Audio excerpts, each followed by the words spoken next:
ਸਤਿ ਸ਼੍ਰੀ ਅਕਾਲ ਦੋਸਤੋ, HC classes ਦੇ ਵਿੱਚ ਤੁਹਾਡਾ ਸਾਰਿਆਂ ਦਾ ਸਵਾਗਤ ਹੈ। ਮੈਂ ਪੁਨੀਤ ਗੋਇਲ ਤੁਹਾਡੇ ਲਈ ਲੈ ਕੇ ਆਇਆ ਐਗਰੀਕਲਚਰ ਪਟਵਾਰੀ ਦੇ ਪੇਪਰ ਲਈ ਖੇਤੀਬਾੜੀ ਦਾ ਬਹੁਤ ਹੀ ਮਹੱਤਵਪੂਰਨ ਵੀਡੀਓ ਭਾਗ ਨੰਬਰ 2। ਇਸ ਤੋਂ ਪਹਿਲਾਂ ਆਲਰੇਡੀ ਫਸਟ ਪਾਰਟ ਹੈ ਜਿਹੜਾ ਉਹ ਆ ਚੁੱਕਿਆ ਹੈ। ਉਸ ਦੇ ਵਿੱਚ ਆਪਾਂ ਕਾਫੀ ਕੁਝ ਐਗਰੀਕਲਚਰ ਦੇ ਸੰਬੰਧਿਤ ਕੰਪਲੀਟ ਕਰ ਚੁੱਕੇ ਹਾਂ। ਇਸ ਦੂਸਰੇ ਭਾਗ ਦੇ ਵਿੱਚ ਅੱਜ ਆਪਾਂ 3 ਟੌਪਿਕ ਕੰਪਲੀਟ ਕਰਾਂਗੇ, ਜਿਸ ਦੇ ਵਿੱਚੋਂ ਪਹਿਲਾ ਟੌਪਿਕ ਹੈ ਐਗਰੀਕਲਚਰ ਰੈਵੋਲੂਸ਼ਨਸ, यानी कि खेतीबाड़ी के नाल संबंधित क्रांतियां। दूसरा टॉपिक आपां कंप्लीट करांगे सॉइल्स यानी कि मिट्टी बारे, और तीसरे पार्ट दे विच आपां कंप्लीट करांगे तीसरा टॉपिक जिसका नाम है इरीगेशन सिस्टम इन इंडिया। सो ये तिन्ने दे तिन्ने टॉपिक अज दी इस वीडियो दे विच तुहानूं डिटेल दे विच पढ़ाए जाणगे। सो बिना टाइम खराब कीते आपां शुरू करते हैं अज दा इह सैशन। Agriculture revolution.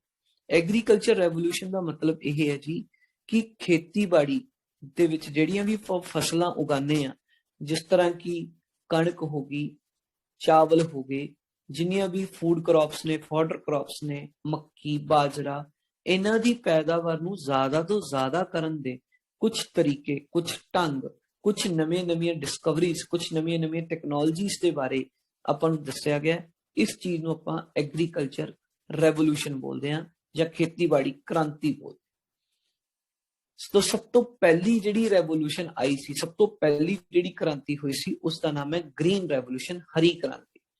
हरी क्रांति 1966 दे विच शुरू हुई सी और 1969 तक यह क्रांति है जिहड़ी रही है। जिहड़ी ग्रीन रेवोल्यूशन है इसनूं भी एक बार नहीं 2 बारी चलाया गया। इत्थे मैंने लिखा ना फर्स्ट ग्रीन रेवोल्यूशन, यानी कि पहली बारी जदों ग्रीन रेवोल्यूशन हुई है वो 1966 तो लेके 1969 तक हुई है। एंड उस तो बाद जिहड़ी सैकंड ग्रीन रेवोल्यूशन हुई है उसनूं आपां कहांगे कि वो 2004 दे विच शुरू हुई सी और चलदी जा रही है। सन 2004 दे विच सैकंड ग्रीन रेवोल्यूशन हुई सी एंड फर्स्ट ग्रीन रेवोल्यूशन है जिहड़ी वो 1966 तो लेके 1969 तक हुई सी। हुण क्वेश्चन यह है कि ग्रीन रेवोल्यूशन किस चीज के नाल संबंधित है। ग्रीन रेवोल्यूशन जिन्नियां भी फूड क्रॉप्स ने, food crops in the sense seed crops हो गई जिवें कि कणक, मक्की, बाजरा, इन्हां चीजां दी पैदावार नूं ज़्यादा तो ज़्यादा वधाउण वास्ते एक हरी क्रांति आई सीगी, जिसनूं आपां ग्रीन रेवोल्यूशन इंग्लिश दे विच बोल दिंदे हां। हुण क्वेश्चन यह है जी, ग्रीन रेवोल्यूशन जिहड़ी है ओह इसदा पिता या फादर इसदा किसनूं कहा जांदा है? पूरे वर्ल्ड दा ग्रीन रेवोल्यूशन दा पिता किसनूं कहा जांदा है और इंडिया दे विच ग्रीन रेवोल्यूशन दा पिता किसनूं कहा जांदा है? पूरे वर्ल्ड दा जो ग्रीन रेवोल्यूशन दा पिता है that is Norman Borlaug. Norman Borlaug मैं इत्थे तुहानूं दिखा भी रहा ग्रीन रेवोल्यूशन बारे। जिस तरह की फर्स्ट पॉइंट देखो, father of green revolution is Norman Borlaug. ये पूरे वर्ल्ड दा है, पूरे विश्व दा जो ग्रीन रेवोल्यूशन दा पिता है दैट इज नॉर्मन बोरलॉग। जिहड़ा ग्रीन रेवोल्यूशन शब्द है यह विलियम गॉड नाम दे बंदे ने दिता सी। फर्स्ट जिहड़ी ग्रीन रेवोल्यूशन सी इसका जो नाम है ग्रीन रेवोल्यूशन, यह विलियम गॉड नाम दे बंदे ने दिता सी। हिंदुस्तान दे विच ग्रीन रेवोल्यूशन दा जिहड़ा पिता है उसनूं MS स्वामीनाथन कहा जाता है। MS स्वामीनाथन नूं ग्रीन रेवोल्यूशन दा पिता कहा जाता है इंडिया दे विच। नाउ नैक्सट एक्चुअल दे विच जिस तरह की मैं तुहानूं दस्सिया भी ग्रीन रेवोल्यूशन 1966 तो शुरू हुई सी, 1969 तक चली है, लेकिन जो मेजर काम होए ने 1966 तो लेके 1967 दे विच ही होए ने। इहदे विच हुण इंपॉर्टेंट चीज़ां, वेरी वेरी इंपॉर्टेंट चीज़ दस रहे हैं।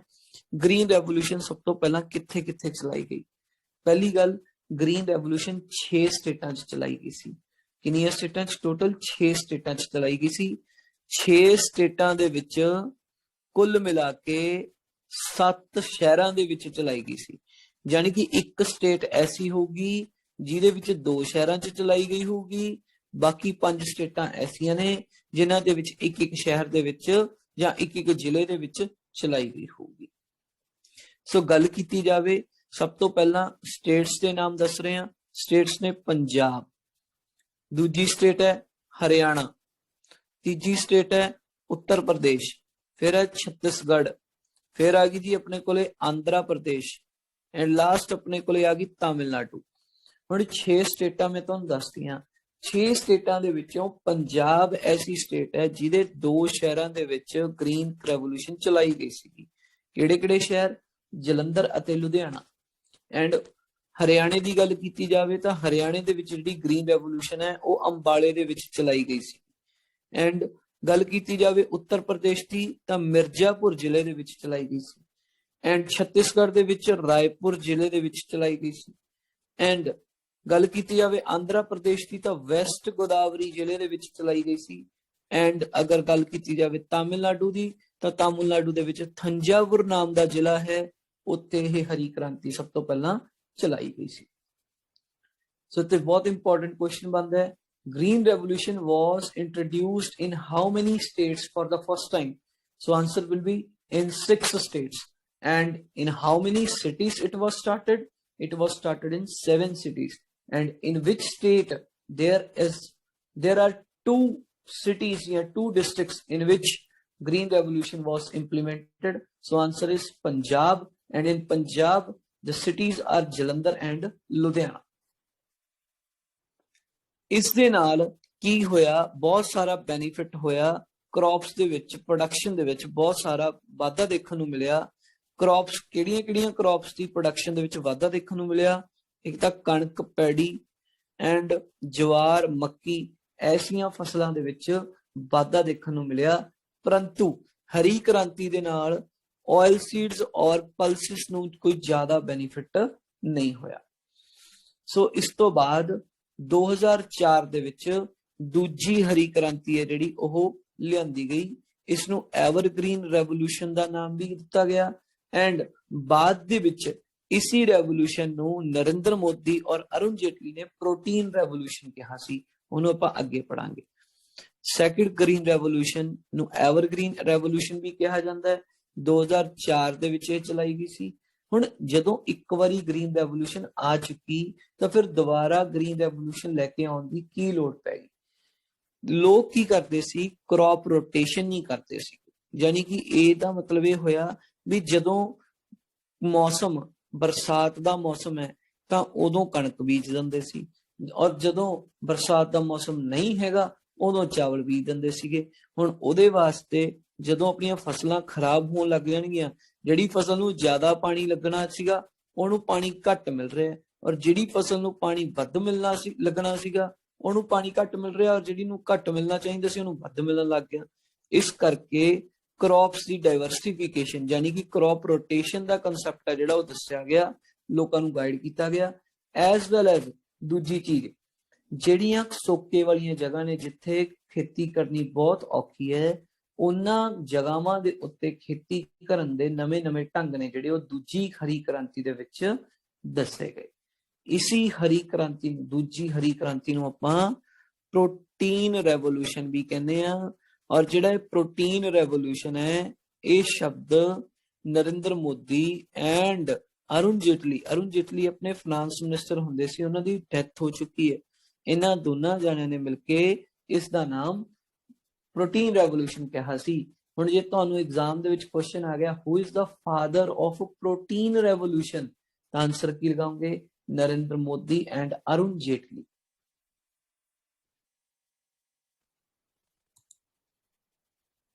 ਸੀ ਰੈਵੋਲੂਸ਼ਨਸ ਐਂਡ ਉਹਨਾਂ ਦੇ ਫਾਦਰਸ ਬਾਰੇ ਦੱਸਿਆ ਗਿਆ। ਜਿਹੜੀ ਦੇਖੋ ਜਿਹੜੀ ਰੈਵੋਲੂਸ਼ਨ ਹੈ ਨਾ, ਗ੍ਰੀਨ ਰੈਵੋਲੂਸ਼ਨ ਦੋਨਾਂ ਗ੍ਰੀਨ ਰੈਵੋਲੂਸ਼ਨਸ ਨੂੰ ਐਵਰਗ੍ਰੀਨ ਰੈਵੋਲੂਸ਼ਨਸ ਵੀ ਕਿਹਾ ਜਾਂਦਾ ਹੈ ਜਾਂ ਗ੍ਰੀਨ ਰੈਵੋਲੂਸ਼ਨਸ ਕਿਹਾ ਜਾਂਦਾ ਹੈ। ਆਪਾਂ ਹਿੰਦੁਸਤਾਨ ਦੀ ਗੱਲ ਕੀਤੀ ਜਾਵੇ ਤਾਂ ਗ੍ਰੀਨ ਰੈਵੋਲੂਸ਼ਨ ਦਾ ਪਿਤਾ ਕੌਣ ਸੀ? MS ਸਵਾਮੀਨਾਥਨ। ਐਂਡ ਅਗਰ ਗੱਲ ਕੀਤੀ ਜਾਵੇ ਤਾਂ ਸੈਕਿੰਡ ਗ੍ਰੀਨ ਰੈਵੋਲੂਸ਼ਨ ਨੂੰ ਆਪਾਂ ਪ੍ਰੋਟੀਨ ਰੈਵੋਲੂਸ਼ਨ ਦੇ ਨਾਮ ਤੋਂ ਵੀ ਜਾਣਦੇ ਹਾਂ। ਇਹ ਸ਼ਬਦ ਕਿਹਨੇ ਦਿੱਤੇ ਨੇ? ਨਰਿੰਦਰ ਮੋਦੀ ਔਰ ਅਰੁਣ ਜੇਟਲੀ ਨੇ ਦਿੱਤੇ ਨੇ। ਔਰ ਅਗਰ ਗੱਲ ਕੀਤੀ ਜਾਵੇ ਆਇਲ ਸੀਡਸ ਦੀ, ਯਾਨੀ ਕਿ ਤੇਲਾਂ ਵਾਲੀਆਂ ਫਸਲਾਂ ਦੀ, ਜਿਵੇਂ ਕਿ ਸੂਰਜਮੁਖੀ ਹੋ ਗਿਆ ਜਾਂ ਮਸਟਰਡ ਹੋ ਗਿਆ, ਸਰੋਂ ਹੋ ਗਈ, ਜਿਹੜੀਆਂ ਪੀਲੀਆਂ ਰੰਗ ਦੀਆਂ ਫਸਲਾਂ ਹੁੰਦੀਆਂ ਨੇ, ਇਹਨਾਂ ਨੂੰ ਆਪਾਂ ਬੋਲਦੇ ਹਾਂ ਯੈਲੋ ਰੈਵੋਲੂਸ਼ਨਸ। ਐਂਡ ਯੈਲੋ ਰੈਵੋਲੂਸ਼ਨਸ ਦਾ ਪਿਤਾ ਕਿਸ ਨੂੰ ਕਿਹਾ ਜਾਂਦਾ ਹੈ? ਸੈਮ ਪਿਤਰੋਦਾ ਨੂੰ ਕਿਹਾ ਜਾਂਦਾ ਹੈ, ਸੈਮ ਪਿਤਰੋਦਾ ਨੂੰ। ਐਂਡ ਨੈਕਸਟ ਹੈ ਜੀ ਪੈਟਰੋਲੀਅਮ ਪ੍ਰੋਡਕਟਸ ਦੇ ਨਾਲ ਜਿਹੜੀ ਰਿਲੇਟਡ ਹੈ। ਪੈਟਰੋਲੀਅਮ ਪ੍ਰੋਡਕਟਸ ਯਾਨੀ ਕਿ ਆਪਣੇ ਕੋਲ ਪੈਟਰੋਲ ਡੀਜ਼ਲ ਹੋ ਗਿਆ, ਠੀਕ ਹੈ ਜੀ, ਕਰੂਡ ਆਇਲ ਹੋ ਗਿਆ, ਜਿੰਨਾ ਵੀ ਪੈਟਰੋਲੀਅਮ ਪ੍ਰੋਡਕਟਸ ਦੀ ਜਿਹੜੀ ਪਿਤਾ ਨੇ ਮਤਲਬ ਜੋ ਰੈਵੋਲੂਸ਼ਨ ਹੈ ਉਹਨੂੰ ਕਾਲੀ ਕ੍ਰਾਂਤੀ ਕਿਹਾ ਜਾਂਦਾ ਹੈ, ਬਲੈਕ ਰੈਵੋਲੂਸ਼ਨ ਕਿਹਾ ਜਾਂਦਾ ਹੈ। ਐਂਡ ਇਸ ਤੋਂ ਬਾਅਦ ਨੈਕਸਟ ਫਿਸ਼ ਪ੍ਰੋਡਕਸ਼ਨ ਨੂੰ ਆਪਾਂ ਬੋਲਦੇ ਹਾਂ ਜੀ ਬਲੂ ਰੈਵੋਲੂਸ਼ਨ। ਫਿਸ਼ ਪ੍ਰੋਡਕਸ਼ਨ ਨੂੰ ਆਪਾਂ ਕੀ ਬੋਲਦੇ ਹਾਂ? Blue revolution. ਔਰ ਬਲੂ ਰੈਵੋਲੂਸ਼ਨ ਦੇ ਪਿਤਾ ਕਿਸ ਨੂੰ ਕਿਹਾ ਗਿਆ ਹੈ? ਡਾਕਟਰ ਅਰੁਣ ਕ੍ਰਿਸ਼ਨਨ। ਡਾਕਟਰ ਅਰੁਣ ਕ੍ਰਿਸ਼ਨਨ ਨੂੰ। ਕਈ ਰੈਵੋਲੂਸ਼ਨਸ ਐਸੀਆਂ ਨੇ ਜੀ ਜਿਨ੍ਹਾਂ ਦੇ ਫਾਦਰਸ ਬਾਰੇ ਨਹੀਂ ਪਤਾ, ਇਸ ਲਈ ਜਿਨ੍ਹਾਂ ਦਾ ਪਤਾ ਹੈ ਆਪਾਂ ਨੂੰ ਇੰਪੋਰਟੈਂਟ ਨੇ ਉਹੀ ਯਾਦ ਕਰਨੀਆਂ ਨੇ। ਐਂਡ ਦੂਸਰੀ ਚੀਜ਼ ਨੈਕਸਟ ਬਲੂ ਰੈਵੋਲੂਸ਼ਨ ਤੋਂ ਬਾਅਦ ਆਉਂਦੀ ਹੈ ਜੀ ਲੈਦਰ ਕੋਕੋਆ ਦੇ ਨਾਲ ਰਿਲੇਟਡ। ਲੈਦਰ ਯਾਨੀ ਕਿ ਚਮੜਾ, ਕੋਕੋਆ ਯਾਨੀ ਕਿ ਖੋਪਾ। ਇਸ ਦੀ ਪ੍ਰੋਡਕਸ਼ਨ ਨੂੰ, ਉਸ ਦੀ ਰੈਵੋਲੂਸ਼ਨ ਨੂੰ ਕ੍ਰਾਂਤੀ, ਭੂਰੀ ਕ੍ਰਾਂਤੀ ਜਾਂ ਬਰਾਊਨ ਰੈਵੋਲੂਸ਼ਨ ਕਿਹਾ ਗਿਆ ਹੈ। ਐਂਡ ਨੈਕਸਟ ਆ ਗਿਆ ਜੀ ਜੂਟ ਪ੍ਰੋਡਕਸ਼ਨ। ਜੂਟ ਯਾਨੀ ਕਿ ਸੇਬੇ, ਗੱਟੇ, ਜੂਟ ਪ੍ਰੋਡਕਸ਼ਨ ਦੀ ਕ੍ਰਾਂਤੀ ਨੂੰ ਗੋਲਡਨ ਫਾਈਬਰ ਰੈਵੋਲੂਸ਼ਨ ਕਿਹਾ ਗਿਆ ਹੈ। Golden fibre revolution jute production ਨੂੰ ਕਿਹਾ ਗਿਆ ਹੈ। ਐਂਡ ਨੈਕਸਟ ਇਸ ਤੋਂ ਇਲਾਵਾ ਹੋਰ ਵੀ ਬਹੁਤ ਸਾਰੀਆਂ ਕ੍ਰਾਂਤੀਆਂ ਨੇ, ਜਿਸ ਤਰ੍ਹਾਂ ਕਿ ਇੱਥੇ ਆਪਾਂ ਗੋਲਡਨ ਫਾਈਬਰ ਸਿੱਖਿਆ। ਅੱਛਾ, ਇੱਕ ਹੁੰਦੀ ਹੈ ਗੋਲਡਨ, ਇੱਕ ਹੁੰਦੀ ਹੈ ਗੋਲਡਨ ਫਾਈਬਰ। ਅਗਰ ਗੋਲਡਨ ਫਾਈਬਰ ਜੂਟ ਪ੍ਰੋਡਕਸ਼ਨ ਹੈ ਤਾਂ ਗੋਲਡਨ ਰੈਵੋਲੂਸ਼ਨ ਕਿਹੜੀ ਹੋਊਗੀ? ਗੋਲਡਨ ਰੈਵੋਲੂਸ਼ਨ ਹੋਊਗੀ ਜਿਹਦੇ ਵਿੱਚ ਸ਼ਹਿਦ, ਹਾਰਟੀਕਲਚਰ ਯਾਨੀ ਕਿ ਫਲਾਂ ਫੁੱਲਾਂ ਦੇ ਬਾਰੇ, ਪ੍ਰੋਡਕਸ਼ਨ ਬਾਰੇ ਦੱਸਿਆ ਗਿਆ ਹੈ। That is called golden revolution. And golden revolution ਦੇ ਜੋ ਪਿਤਾ ਸੀ ਉਹਨਾਂ ਦਾ ਨਾਮ ਹੈ ਨਿਰਪੱਖ ਤੁਤੇਜ। ਨਿਰਪੱਖ ਤੁਤੇਜ। ਨੈਕਸਟ ਹੈ ਜੀ ਫਰਟੀਲਾਈਜ਼ਰਸ। ਜਿੰਨੀਆਂ ਵੀ ਦਵਾਈਆਂ ਜਾਂ ਜਿੰਨੇ ਵੀ ਮਤਲਬ ਫਰਟੀਲਾਈਜ਼ਰ ਸਪਰੇਆਂ ਕੀਤੀਆਂ ਜਾਂਦੀਆਂ ਨੇ ਉਹ ਸਾਰੇ ਦੇ ਸਾਰੇ ਕਿਹੜੀ ਕ੍ਰਾਂਤੀ ਚ ਆਉਂਦੀਆਂ ਨੇ? ਗ੍ਰੇ ਰੈਵੋਲੂਸ਼ਨ ਚ ਆਉਂਦੀਆਂ ਨੇ। And next very very important onion production, pharmaceuticals and prawn production। prawn ਕੀ ਹੁੰਦਾ ਜੀ? ਝੀਂਗਾ। ਝੀਂਗਾ ਦੀ ਪੈਦਾਵਾਰ ਨੂੰ ਵਧਾਉਣ ਵਾਸਤੇ ਦਵਾਈਆਂ ਦੇ ਵਿੱਚ ਜਿਹੜੀਆਂ ਚੀਜ਼ਾਂ ਯੂਜ਼ ਹੁੰਦੀਆਂ ਨੇ ਦਵਾਈਆਂ ਦੀ ਪੈਦਾਵਾਰ ਨੂੰ ਵਧਾਉਣ ਵਾਸਤੇ ਅਤੇ ਪਿਆਜ਼ਾਂ ਦੀ ਪ੍ਰੋਡਕਸ਼ਨ ਨੂੰ ਵਧਾਉਣ ਵਾਸਤੇ ਇਸ ਨੂੰ ਪਿੰਕ ਰੈਵੋਲੂਸ਼ਨ ਕਿਹਾ ਜਾਂਦਾ ਹੈ। ਔਰ ਪਿੰਕ ਰੈਵੋਲੂਸ਼ਨ ਦੇ ਪਿਤਾ ਦੁਰਗੇਸ਼ ਪਟੇਲ ਨੇ। ਇਹਨੂੰ ਯਾਦ ਕਰਨਾ ਕਿਸ ਤਰ੍ਹਾਂ ਹੈ? ਦੁਰਗਾ ਮਾਤਾ ਗੁਲਾਬੀ ਰੰਗ ਦੇ ਕੱਪੜੇ ਪਾਉਂਦੀ ਹੈ। ਦੁਰਗਾ ਮਾਤਾ ਗੁਲਾਬੀ ਰੰਗ ਦੇ ਕੱਪੜੇ ਪਾਉਂਦੀ ਹੈ, ਤਾਂ ਕਰਕੇ ਇਹਦਾ ਨਾਮ ਕੀ ਰੱਖਿਆ ਗਿਆ? Durgesh Patel pink revolution. Next ਹੈ ਜੀ ਸਿਲਵਰ ਰੈਵੋਲੂਸ਼ਨ। ਸਿਲਵਰ ਰੈਵੋਲੂਸ਼ਨ ਹੈ ਜਿਹੜੀ ਉਹ ਕਿਸ ਚੀਜ਼ ਦੇ ਨਾਲ ਸੰਬੰਧਿਤ ਹੈ? ਉਹ ਹੈ egg production and poultry production. ਆਂਡਿਆਂ ਦੀ ਪੈਦਾਵਾਰ ਜਾਂ ਪੋਲਟਰੀ ਬਰਡਸ ਦੀ ਪੈਦਾਵਾਰ ਨੂੰ ਆਪਾਂ ਸਿਲਵਰ ਰੈਵੋਲੂਸ਼ਨ ਬੋਲਦੇ ਹਾਂ। ਇਸ ਦਾ ਫਾਦਰ ਨਹੀਂ ਹੈ, ਇਸ ਦਾ ਮਦਰ ਹੈ। ਇਹ ਰੈਵੋਲੂਸ਼ਨ ਇੰਦਰਾ ਗਾਂਧੀ ਨੇ ਚਲਾਈ ਸੀ, ਇਸ ਕਰਕੇ ਇਸ ਨੂੰ ਮਦਰ ਆਫ ਦਿਸ ਰੈਵੋਲੂਸ਼ਨ ਕਿਹਾ ਜਾਂਦਾ ਹੈ। ਜਿਸ ਤਰ੍ਹਾਂ ਸਿਲਵਰ ਰੈਵੋਲੂਸ਼ਨ ਅੰਡੇ ਜਾਂ ਪੋਲਟਰੀ ਪ੍ਰੋਡਕਟਸ ਦੇ ਨਾਲ ਰਿਲੇਟਡ ਹੈ, ਉਸੇ ਤਰ੍ਹਾਂ ਨੈਕਸਟ ਹੈ ਜੀ ਸਿਲਵਰ ਫਾਈਬਰ ਰੈਵੋਲੂਸ਼ਨ। ਔਰ ਜਿਹੜੀ ਸਿਲਵਰ ਫਾਈਬਰ ਰੈਵੋਲੂਸ਼ਨ ਹੈ it is related to cotton. ਇਹ ਕਪਾਹ ਦੇ ਨਾਲ ਰਿਲੇਟਡ ਹੈ। ਨੈਕਸਟ ਹੈ ਜੀ ਆਪਣੇ ਕੋਲੇ ਰੈਡ ਰੈਵੋਲੂਸ਼ਨ। ਲਾਲ ਰੰਗ ਦੀਆਂ ਚੀਜ਼ਾਂ ਜਾਨੀ ਕਿ ਲਾਲ ਕੀ ਹੈ? ਟਮਾਟਰ, ਅਤੇ ਲਾਲ ਕੀ ਹੈ? ਮੀਟ। ਇਹਨਾਂ ਦੀ ਪ੍ਰੋਡਕਸ਼ਨ ਨੂੰ, ਇਹਨਾਂ ਦੀ ਪੈਦਾਵਾਰ ਨੂੰ, ਇਹਨਾਂ ਦੀ ਸਟੱਡੀ ਨੂੰ, ਇਸ ਦੀ ਕ੍ਰਾਂਤੀ ਨੂੰ ਰੈਡ ਰੈਵੋਲੂਸ਼ਨ ਕਿਹਾ ਜਾਂਦਾ ਹੈ। ਔਰ ਇਹਦੇ ਜਿਹੜੇ ਪਿਤਾ ਨੇ ਉਹਨੇ ਵਿਸ਼ਾਲ ਤਿਵਾਰੀ। ਪੋਟੈਟੋ ਆਲੂ ਦੀ ਰੈਵੋਲੂਸ਼ਨ ਨੂੰ ਰਾਉਂਡ ਰੈਵੋਲੂਸ਼ਨ ਕਿਹਾ ਗਿਆ। ਔਰ ਜਿੰਨੇ ਵੀ ਫੂਡ ਗ੍ਰੇਨਸ ਨੇ, ਜਿਵੇਂ ਖਾਣ ਵਾਲੀਆਂ ਫਸਲਾਂ ਨੇ, ਜਿਵੇਂ ਕਣਕ ਹੋ ਗਈ, ਆਪਣੀ ਰਾਈਸ ਹੋ ਗਏ, ਬਾਜਰਾ ਹੋ ਗਿਆ, ਮੱਕੀ ਹੋ ਗਈ, ਇਹ ਸਾਰੇ ਗ੍ਰੀਨ ਰੈਵੋਲੂਸ਼ਨ ਦੇ ਵਿੱਚ ਹੀ ਆਉਂਦੀਆਂ ਨੇ। ਔਰ ਗ੍ਰੀਨ ਰੈਵੋਲੂਸ਼ਨ ਦਾ ਪਿਤਾ ਤੁਹਾਨੂੰ ਮੈਂ ਆਲਰੇਡੀ ਦੱਸ ਚੁੱਕਿਆ, MS ਸਵਾਮੀਨਾਥਨ। ਐਂਡ ਲਾਸਟ ਹੈ ਜੀ ਮਿਲਕ ਪ੍ਰੋਡਕਸ਼ਨ। ਦੁੱਧ ਜਾਂ ਦੁੱਧ ਤੋਂ ਬਣੀਆਂ ਹੋਏ ਪਦਾਰਥਾਂ ਦੀ ਪੈਦਾਵਾਰ ਨੂੰ ਵਧਾਉਣ ਵਾਸਤੇ ਚਿੱਟੀ ਕ੍ਰਾਂਤੀ ਆਈ ਸੀਗੀ। ਐਂਡ ਜਿਹੜੀ ਚਿੱਟੀ ਕ੍ਰਾਂਤੀ ਹੈ ਇਸ ਨੂੰ ਆਪਾਂ, ਇਹਦੇ ਪਿਤਾ ਜਿਹੜੇ ਹੈਗੇ ਨੇ ਦੈਟ ਇਜ਼ ਵਰਗਿਸ ਕੁਰੇਨ। ਇਸ ਦੇ ਪਿਤਾ ਹੈਗੇ ਆ ਵਰਗਿਸ ਕੁਰੇਨ। ਜਿਸ ਤਰ੍ਹਾਂ ਮੈਂ ਤੁਹਾਨੂੰ ਡਿਟੇਲ ਦੇ ਵਿੱਚ ਗ੍ਰੀਨ ਰੈਵੋਲੂਸ਼ਨ ਬਾਰੇ ਦੱਸਿਆ, 3 ਰੈਵੋਲੂਸ਼ਨਸ ਐਸੀਆਂ ਨੇ ਜਿਨ੍ਹਾਂ ਦੇ ਬਾਰੇ ਆਪਾਂ ਨੇ ਡਿਟੇਲ ਦੇ ਵਿੱਚ ਪੜ੍ਹਨਾ ਹੈ, ਜਿਹਦੇ ਵਿੱਚੋਂ ਆਲਰੇਡੀ ਆਪਾਂ ਗ੍ਰੀਨ ਰੈਵੋਲੂਸ਼ਨ ਬਾਰੇ ਪੜ੍ਹਿਆ, ਕਿਉਂਕਿ ਇਹ ਸਭ ਤੋਂ ਪਹਿਲੀ ਕ੍ਰਾਂਤੀ ਸੀ, ਸਭ ਤੋਂ ਮਹੱਤਵਪੂਰਨ ਕ੍ਰਾਂਤੀ ਸੀ। ਔਰ ਇਹ ਕ੍ਰਾਂਤੀ ਦੇ 2 ਫੇਸਿਸ ਸੀਗੇ। ਪਹਿਲਾ 1966 ਤੋਂ ਲੈ ਕੇ 1969 ਤੱਕ ਹੋਇਆ, ਐਂਡ ਉਸ ਤੋਂ ਬਾਅਦ ਦੂਜਾ 2004 ਚ ਹੋਇਆ। ਸੋ ਜਿਸ ਤਰ੍ਹਾਂ ਆਪਾਂ ਨੇ ਗ੍ਰੀਨ ਰੈਵੋਲੂਸ਼ਨ ਪੜ੍ਹਿਆ, ਉਸੇ ਤਰ੍ਹਾਂ ਆਪਾਂ ਹੁਣ ਪੜਾਂਗੇ ਕੁਝ ਵਾਈਟ ਰੈਵੋਲੂਸ਼ਨ ਬਾਰੇ। ਵਾਈਟ ਰੈਵੋਲੂਸ਼ਨ ਬਹੁਤ ਇੰਪੋਰਟੈਂਟ ਹੈ। ਇਹਦੇ ਵਿੱਚੋਂ ਐਗਜ਼ਾਮ ਦੇ ਵਿੱਚ ਸਿੱਧਾ ਕੁਐਸਚਨ ਆਉਂਦਾ ਹੈ, ਆਪਰੇਸ਼ਨ ਫਲੱਡ ਕਿਸ ਰੈਵੋਲੂਸ਼ਨ ਦੇ ਨਾਲ ਸੰਬੰਧਿਤ ਹੈ? ਤਾਂ ਆਨਸਰ ਹੈ ਵਾਈਟ ਰੈਵੋਲੂਸ਼ਨ ਦੇ ਨਾਲ। ਪਹਿਲਾਂ ਵਾਈਟ ਰੈਵੋਲੂਸ਼ਨ ਹੁੰਦੀ ਕੀ ਹੈ? ਆਪਣੇ ਦੇਸ਼ ਦੇ ਵਿੱਚ ਮਿਲਕ ਅਤੇ ਮਿਲਕ ਦੇ ਪ੍ਰੋਡਕਟਸ ਦੀ ਪੈਦਾਵਾਰ ਨੂੰ ਜ਼ਿਆਦਾ ਵਧਾਉਣ ਵਾਸਤੇ ਚਿੱਟੀ ਕ੍ਰਾਂਤੀ ਆਈ ਸੀਗੀ। ਇਸ ਦੇ ਜਿਹੜੇ ਪਿਤਾ ਨੇ ਉਹ ਹੋਏ ਵਰਗਿਸ ਕੁਰੇਨ ਨੇ। ਹਿੰਦੁਸਤਾਨ ਹੈ ਜਿਹੜਾ ਮਿਲਕ ਅਤੇ ਮਿਲਕ ਪ੍ਰੋਡਕਟਸ ਦੀ ਪ੍ਰੋਡਕਸ਼ਨ ਦੇ ਵਿੱਚ ਸਭ ਤੋਂ ਪਹਿਲੇ ਨੰਬਰ ਤੇ ਹੈ। ਇਸ ਸਮੇਂ ਸਭ ਤੋਂ ਜ਼ਿਆਦਾ ਜਿਹੜਾ ਮਿਲਕ ਹੈ ਜਾਂ ਮਿਲਕ ਤੋਂ ਬਣੇ ਹੋਏ ਪ੍ਰੋਡਕਟਸ ਨੇ ਉਹ ਕਿੱਥੇ ਨੇ? ਉੱਤਰ ਪ੍ਰਦੇਸ਼ ਦੇ ਵਿੱਚ ਨੇ। ਸਭ ਤੋਂ ਜ਼ਿਆਦਾ ਯੂਪੀ ਦੇ ਵਿੱਚ ਮਿਲਕ ਅਤੇ ਮਿਲਕ ਪ੍ਰੋਡਕਟਸ ਪਾਏ ਜਾਂਦੇ ਨੇ, ਪਰੰਤੂ ਸਭ ਤੋਂ ਜ਼ਿਆਦਾ ਜੋ ਲੋਕ, ਜਿਸ ਸਟੇਟ ਦੇ ਲੋਕ ਮਿਲਕ ਪ੍ਰੋਡਕਟਸ ਜਾਂ ਮਿਲਕ ਤੋਂ ਬਣੀਆਂ ਹੋਈਆਂ ਚੀਜ਼ਾਂ ਨੂੰ ਯੂਜ਼ ਕਰਦੇ ਨੇ ਮਿਲਕ, ਉਹ ਹੈ ਪੰਜਾਬ। ਪੰਜਾਬ ਦੀ ਜਿਹੜੀ ਪਰ ਕੈਪੀਟਾ ਮਿਲਕ ਕੰਜ਼ੰਪਸ਼ਨ ਯਾਨੀ ਕਿ ਜ਼ਰੂਰਤ, ਯਾਨੀ ਕਿ ਪੀਣਾ, ਪਰ ਕੈਪੀਟਾ ਮਿਲਕ ਕੰਜ਼ੰਪਸ਼ਨ ਹੈ ਜਿਹੜੀ ਪੰਜਾਬ ਦੀ ਉਹ ਸਭ ਤੋਂ ਜ਼ਿਆਦਾ ਹੈਗੀ ਹੈ। ਠੀਕ ਹੈ ਜੀ। ਐਂਡ ਮਿਲਕ ਦੀ ਜਾਂ ਮਿਲਕ ਦੇ ਪ੍ਰੋਡਕਟਸ ਦੀ ਪੈਦਾਵਾਰ ਨੂੰ ਜ਼ਿਆਦਾ ਵਧਾਉਣ ਵਾਸਤੇ ਆਪਰੇਸ਼ਨ ਫਲੱਡ ਚਲਾਇਆ ਗਿਆ। ਇਹ ਆਪਰੇਸ਼ਨ ਫਲੱਡ ਦੀਆਂ 3 ਸਟੇਜਸ ਸੀਗੀਆਂ। ਪਹਿਲਾਂ ਇਹ ਜਿਹੜਾ ਆਪਰੇਸ਼ਨ ਫਲੱਡ ਹੈ 11 ਸਾਲ ਵਾਸਤੇ ਚੱਲਿਆ, 1970 ਤੋਂ ਲੈ ਕੇ 1981 ਤੱਕ। ਉਸ ਤੋਂ ਬਾਅਦ ਫਿਰ ਆਪਰੇਸ਼ਨ ਫਲੱਡ 1981 ਤੋਂ ਲੈ ਕੇ 1985 ਤੱਕ ਚੱਲਿਆ। ਐਂਡ ਤੀਜਾ ਜਿਹੜਾ ਆਪਰੇਸ਼ਨ ਫਲੱਡ ਹੈ ਉਹ 1985 ਤੋਂ ਸ਼ੁਰੂ ਹੋਇਆ ਔਰ ਹਾਲੇ ਤੱਕ ਉਹ ਚੱਲਦਾ ਆ ਰਿਹਾ ਹੈ। ਸੋ ਕਾਫੀ ਕੁਐਸਚਨਸ ਬਣਦੇ ਨੇ ਜੀ ਵਾਈਟ ਰੈਵੋਲੂਸ਼ਨ ਦੇ ਵਿੱਚੋਂ। ਵਾਈਟ ਰੈਵੋਲੂਸ਼ਨ ਕਿਸ ਚੀਜ਼ ਦੇ ਨਾਲ ਰਿਲੇਟਡ ਹੈ? ਵਾਈਟ ਰੈਵੋਲੂਸ਼ਨ ਦੇ ਵਿੱਚ ਕਿਹੜੀ ਸਟੇਟ ਹੈ ਜਿਹੜੀ ਸਭ ਤੋਂ ਜ਼ਿਆਦਾ ਮਤਲਬ ਲੀਡਿੰਗ ਪ੍ਰੋਡਿਊਸਰ ਹੈ? ਵਾਈਟ ਰੈਵੋਲੂਸ਼ਨ ਨੂੰ ਜਿਹੜਾ ਸਭ ਤੋਂ ਜ਼ਿਆਦਾ ਫੋਲੋ ਕਰਦੀ ਹੈ ਉੱਤਰ ਪ੍ਰਦੇਸ਼। ਸਭ ਤੋਂ ਜ਼ਿਆਦਾ ਕੰਜ਼ੰਪਸ਼ਨ ਕਿੱਥੇ ਹੈ? ਪੰਜਾਬ ਦੇ ਵਿੱਚ। ਕਿਹੜਾ ਆਪਰੇਸ਼ਨ ਹੈ ਜਿਹੜਾ ਵਾਈਟ ਰੈਵੋਲੂਸ਼ਨ ਦੇ ਨਾਲ ਸੰਬੰਧਿਤ ਹੈ? That is operation flood. And operation flood ਕਿੰਨੀਆਂ ਸਟੇਜਸ ਦੇ ਵਿੱਚ ਹੋਇਆ? 3 ਫੇਸਿਸ ਦੇ ਵਿੱਚ ਹੋਇਆ ਹੈ। ਇਸ ਤੋਂ ਬਾਅਦ ਨੈਕਸਟ ਆ ਜਾਂਦੀ ਹੈ ਜੀ ਨੀਲੀ ਕ੍ਰਾਂਤੀ। ਨੀਲੀ ਕ੍ਰਾਂਤੀ ਕਿਸ ਚੀਜ਼ ਦੇ ਨਾਲ ਰਿਲੇਟਡ ਸੀਗੀ? ਨੀਲੀ ਕ੍ਰਾਂਤੀ ਫਿਸ਼ਸ ਦੀ ਪ੍ਰੋਡਕਸ਼ਨ ਦੇ ਨਾਲ ਰਿਲੇਟਡ ਸੀ। ਮੱਛੀ ਪਾਲਣ ਦੀ ਰੈਵੋਲੂਸ਼ਨ ਨੂੰ ਆਪਾਂ ਬਲੂ ਰੈਵੋਲੂਸ਼ਨ ਦਾ ਨਾਮ ਦਿੱਤਾ ਹੈ। ਮੱਛੀਆਂ 2 ਤਰ੍ਹਾਂ ਦੇ ਪਾਣੀ ਵਿੱਚ ਪਾਈਆਂ ਜਾਂਦੀਆਂ ਨੇ। ਇੱਕ ਜਿਹੜਾ ਕਿ ਸਮੁੰਦਰੀ ਪਾਣੀ ਹੁੰਦਾ ਜਿਸ ਨੂੰ ਆਪਾਂ ਮੈਰਾਈਨ ਵਾਟਰ ਬੋਲ ਦਿੰਦੇ ਆ, ਐਂਡ ਦੂਜੀ ਜਿਹੜੀ ਕਿ ਸਾਫ਼ ਪਾਣੀ ਦੇ ਵਿੱਚ ਪਾਈਆਂ ਜਾਂਦੀਆਂ ਨੇ, ਦੈਟ ਇਜ਼ ਫਰੈਸ਼ ਵਾਟਰ ਦੇ ਵਿੱਚ ਕਹਿ ਦਿੰਦੇ ਆ। ਜਿਹੜੀ ਸਟੇਟ ਦੇ ਵਿੱਚ ਸਭ ਤੋਂ ਜ਼ਿਆਦਾ ਮੈਰਾਈਨ ਯਾਨੀ ਕਿ ਸਮੁੰਦਰੀ ਮੱਛੀਆਂ ਪਾਈਆਂ ਜਾਂਦੀਆਂ ਨੇ ਉਹ ਕਿੱਥੇ ਨੇ ਜੀ? ਸਭ ਤੋਂ ਜ਼ਿਆਦਾ ਸਮੁੰਦਰੀ ਮੱਛੀਆਂ ਜਿਹੜੀਆਂ ਪਾਈਆਂ ਜਾਂਦੀਆਂ ਨੇ ਉਹ ਹੈ ਮਹਾਰਾਸ਼ਟਰ ਦੇ ਵਿੱਚ। ਸਭ ਤੋਂ ਜ਼ਿਆਦਾ ਕਿੱਥੇ ਨੇ? ਮਹਾਰਾਸ਼ਟਰ 'ਚ, ਫਿਰ ਗੁਜਰਾਤ 'ਚ, ਫਿਰ ਕੇਰਲਾ 'ਚ। ਐਂਡ ਜਿੱਥੇ ਸਭ ਤੋਂ ਜ਼ਿਆਦਾ ਫਰੈਸ਼ ਵਾਟਰ ਫਿਸ਼ ਪ੍ਰੋਡਕਸ਼ਨ ਹੁੰਦੀ ਹੈ ਉਹ ਕਿੱਥੇ ਹੈ ਜੀ? ਵੈਸਟ ਬੰਗਾਲ 'ਚ। ਉਹ ਕਿੱਥੇ ਹੈ ਜੀ? ਵੈਸਟ ਬੰਗਾਲ ਦੇ ਵਿੱਚ। ਐਂਡ ਜੇ ਮੈਂ ਓਵਰਆਲ ਦੀ ਗੱਲ ਕਰਾਂ, ਓਵਰਆਲ ਫਿਸ਼ ਪ੍ਰੋਡਕਸ਼ਨ ਦੀ ਗੱਲ ਕਰਾਂ ਤਾਂ ਸਭ ਤੋਂ ਜ਼ਿਆਦਾ ਓਵਰਆਲ ਫਿਸ਼ ਪ੍ਰੋਡਕਸ਼ਨ ਸਭ ਤੋਂ ਜ਼ਿਆਦਾ ਕਿੱਥੇ ਹੈ? ਵੈਸਟ ਬੰਗਾਲ 'ਚ। ਦੇਖੋ ਵੈਸਟ ਬੰਗਾਲ, ਪੱਛਮ ਬੰਗਾਲ ਦੇ ਵਿੱਚ ਮੱਛੀਆਂ ਸਭ ਤੋਂ ਜ਼ਿਆਦਾ ਹਨ। ਉੱਥੋਂ ਦੇ ਲੋਕ ਵੀ ਮੱਛੀ ਚਾਵਲ ਭੋਜਨ ਖਾਂਦੇ ਹਨ। ਸੋ ਅਗਰ ਤੁਹਾਨੂੰ ਪੁੱਛਿਆ ਜਾਵੇ ਕਿ ਮੈਰਾਈਨ ਫਿਸ਼ ਪ੍ਰੋਡਕਸ਼ਨ ਸਭ ਤੋਂ ਜ਼ਿਆਦਾ ਕਿੱਥੇ ਹੈ ਤਾਂ ਮਹਾਰਾਸ਼ਟਰ ਦੇ ਵਿੱਚ ਹੈ। ਅਗਰ ਤੁਹਾਨੂੰ ਪੁੱਛਿਆ ਜਾਵੇ ਫਰੈਸ਼ ਵਾਟਰ ਫਿਸ਼ ਪ੍ਰੋਡਕਸ਼ਨ ਕਿੱਥੇ ਹੈ ਉਹ ਹੈ ਵੈਸਟ ਬੰਗਾਲ 'ਚ। ਅਗਰ ਤੁਹਾਨੂੰ ਪੁੱਛਿਆ ਜਾਵੇ ਓਵਰਆਲ ਫਿਸ਼ ਪ੍ਰੋਡਕਸ਼ਨ ਸਭ ਤੋਂ ਜ਼ਿਆਦਾ ਕਿੱਥੇ ਹੈ ਤਾਂ ਆਨਸਰ ਵੈਸਟ ਬੰਗਾਲ ਹੀ ਹੋਏਗਾ।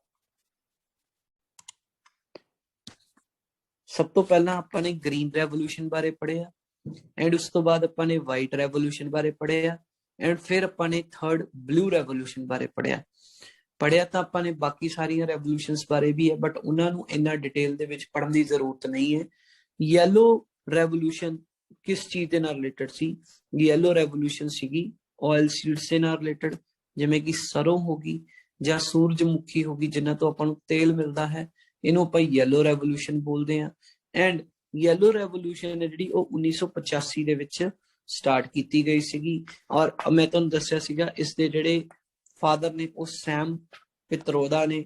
ਕਈ ਬੁੱਕਸ ਦੇ ਵਿੱਚ ਸੈਮ ਲਿਖਿਆ ਹੋਇਆ, ਕਈਆਂ ਦੇ ਵਿੱਚ ਸ਼ਾਮ ਲਿਖਿਆ ਹੋਇਆ, ਬਸ ਪਿਟਰੋਡਾ ਜਿਹੜੇ ਹੈਗੇ ਨੇ ਉਹ ਯੈਲੋ ਰੈਵੋਲੂਸ਼ਨ ਦੇ ਫਾਦਰ ਨੇ।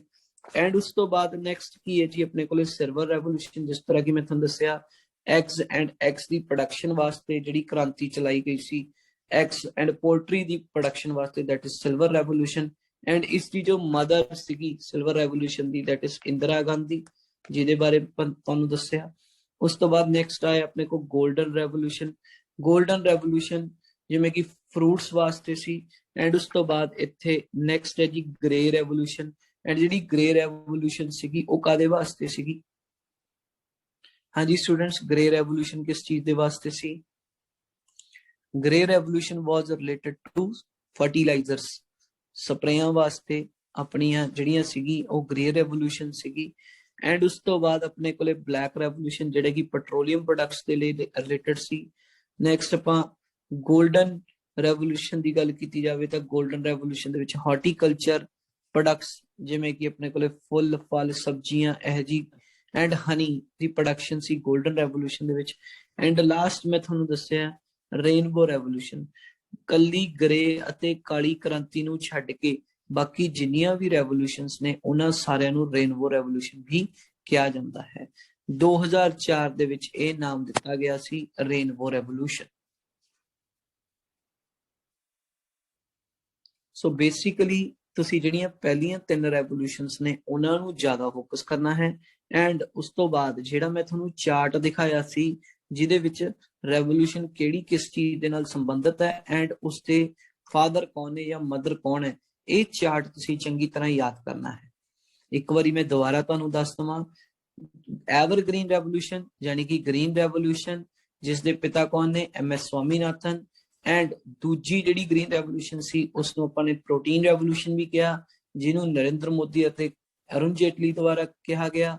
ऑयल सीड प्रोडक्शन की जिहड़ी अपनी क्रांति है दैट इज येलो रेवोल्यूशन जिसके हेड कौन ने या फादर कौन ने श्याम पत्रोदा। पेट्रोलियम प्रोडक्ट्स वास्ते ब्लैक रेवोल्यूशन है अपने कोल। एंड फिश प्रोडक्शन वास्ते ब्लू रेवोल्यूशन है जिन्हां दे फादर ने Arun Krishnan. And similarly leather and cocoa वास्ते अपने कोल ब्राउन रेवोल्यूशन है। जूट दी प्रोडक्शन वास्ते अपने गोल्डन फाइबर रेवोल्यूशन है। And honey fruits and horticulture की डेवलपमेंट वास्ते अपने को गोल्डन रेवोल्यूशन है जिहदे पिता ने निरपक्ष तेज। फर्टिलाइजर्स वास्ते ग्रे रेवोल्यूशन आ गई। अनियन दी प्रोडक्शन फार्मास्यूटिकल्स अते झींगा यानी कि प्रॉन दी प्रोडक्शन वास्ते पिंक रेवोल्यूशन आ गई। और पिंक रेवोल्यूशन यानी कि दुर्गेश पटेल। एग प्रोडक्शन अते पोल्ट्री दी प्रोडक्शन वास्ते सिल्वर रेवोल्यूशन जिसकी माता है इंदिरा गांधी। एंड कपाह दी वास्ते अपने को सिल्वर फाइबर रेवोल्यूशन है। मीट वास्ते या टमैटो वास्ते अपने को रेड रेवोल्यूशन है। रेड रेवोल्यूशन के जिहड़े पिता ने that is Vishal Tiwari. Round revolution is related to potato. And food grains वास्ते अपने कोले ओही ग्रीन रेवोल्यूशन जिसनों आपां कहने आ जिस दे पिता MS स्वामीनाथन ने। अते लास्ट है अपने कोले मिल्क प्रोडक्शन वास्ते वाइट रेवोल्यूशन जिस दे पिता वर्गीस कुरियन ने। काली क्रांति अते ग्रे क्रांति दो क्रांतियां नूं छड्ड के बाकी सारियां दी सारियां क्रांति नूं 2004 दे विच इक नवां नाम दिता गया जिसनों आपां बोलदे आ रेनबो रेवोल्यूशन।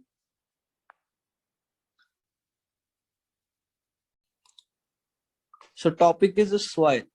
सॉइल यानी कि मिट्टी। मिट्टी जिहड़ी है अपनी 4 चीज़ों तो मिलके बनी हुई है। मिट्टी दे विच 4 तरह दी चीज़ां ने जिहड़ियां पाईयां जांदियां ने। किहड़ियां-किहड़ियां? पहली चीज़ है ऑर्गेनिक मैटर यानी कि खाद पदार्थ हो गए या वेस्ट प्रोडक्ट्स हो गए जिन्हां नूं डेड एंड डिके कंपोजिशंस तो मिलके बने हुए जिहड़ा मैटर है उसनूं आपां ऑर्गेनिक मैटर बोलदे हां। एंड नैक्सट अपने कोले अपने मिलदे ने मिनरल्स यानी कि तत्त मिलदे ने काफ़ी। और जिहड़ी खाद पदार्थां दी जिहड़ी संख्या है परसेंटेज अगर 100 के हिसाब नाल देखिए तो सिर्फ 5% ऑर्गेनिक मैटर है। इहदे विच 45% मिनरल्स हुंदे ने तत्त हुंदे ने। 25% इस दे विच हवा है एयर। एंड नैक्सट 25% इस दे विच पानी है वाटर।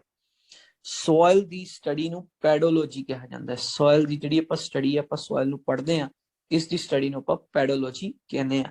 एंड सिमिलरली जो पूरे वर्ल्ड दे विच सॉइल दा पिता है, पूरे वर्ल्ड दे विच सॉइल दा पिता है वो रशिया तो बिलोंग करदे जिसका नाम है वसीले वैसिलेविच डाकुचेव। वसीले वैसिलेविच डाकुचेव। तुसी वसीले याद कर लियो भी सॉइल दा जिहड़ा पिता है पूरे वर्ल्ड दा वो कौन है? वसीले है। और सिमिलरली हिंदुस्तान दे विच इंडिया दे विच जो सॉइल दा पिता है उहदा नाम है JW लैदर। इहदा नाम की है JW लैदर। ਜਿਹੜੇ JW ਲੈਦਰ ਸੀਗੇ ਇਹਨਾਂ ਨੇ ਕਿਹਾ ਕਿ ਇੰਡੀਆ ਦੇ ਵਿੱਚ ਜਿਹੜੀ ਉਹ 4 ਤਰ੍ਹਾਂ ਦੀ ਮਿੱਟੀ ਹੈ ਜਿਹੜੀ ਪਾਈ ਜਾਂਦੀ ਹੈ। Alluvial soil, black soil, red soil ਅਤੇ ਲੇਟਰਾਈਟ ਸੋਇਲ।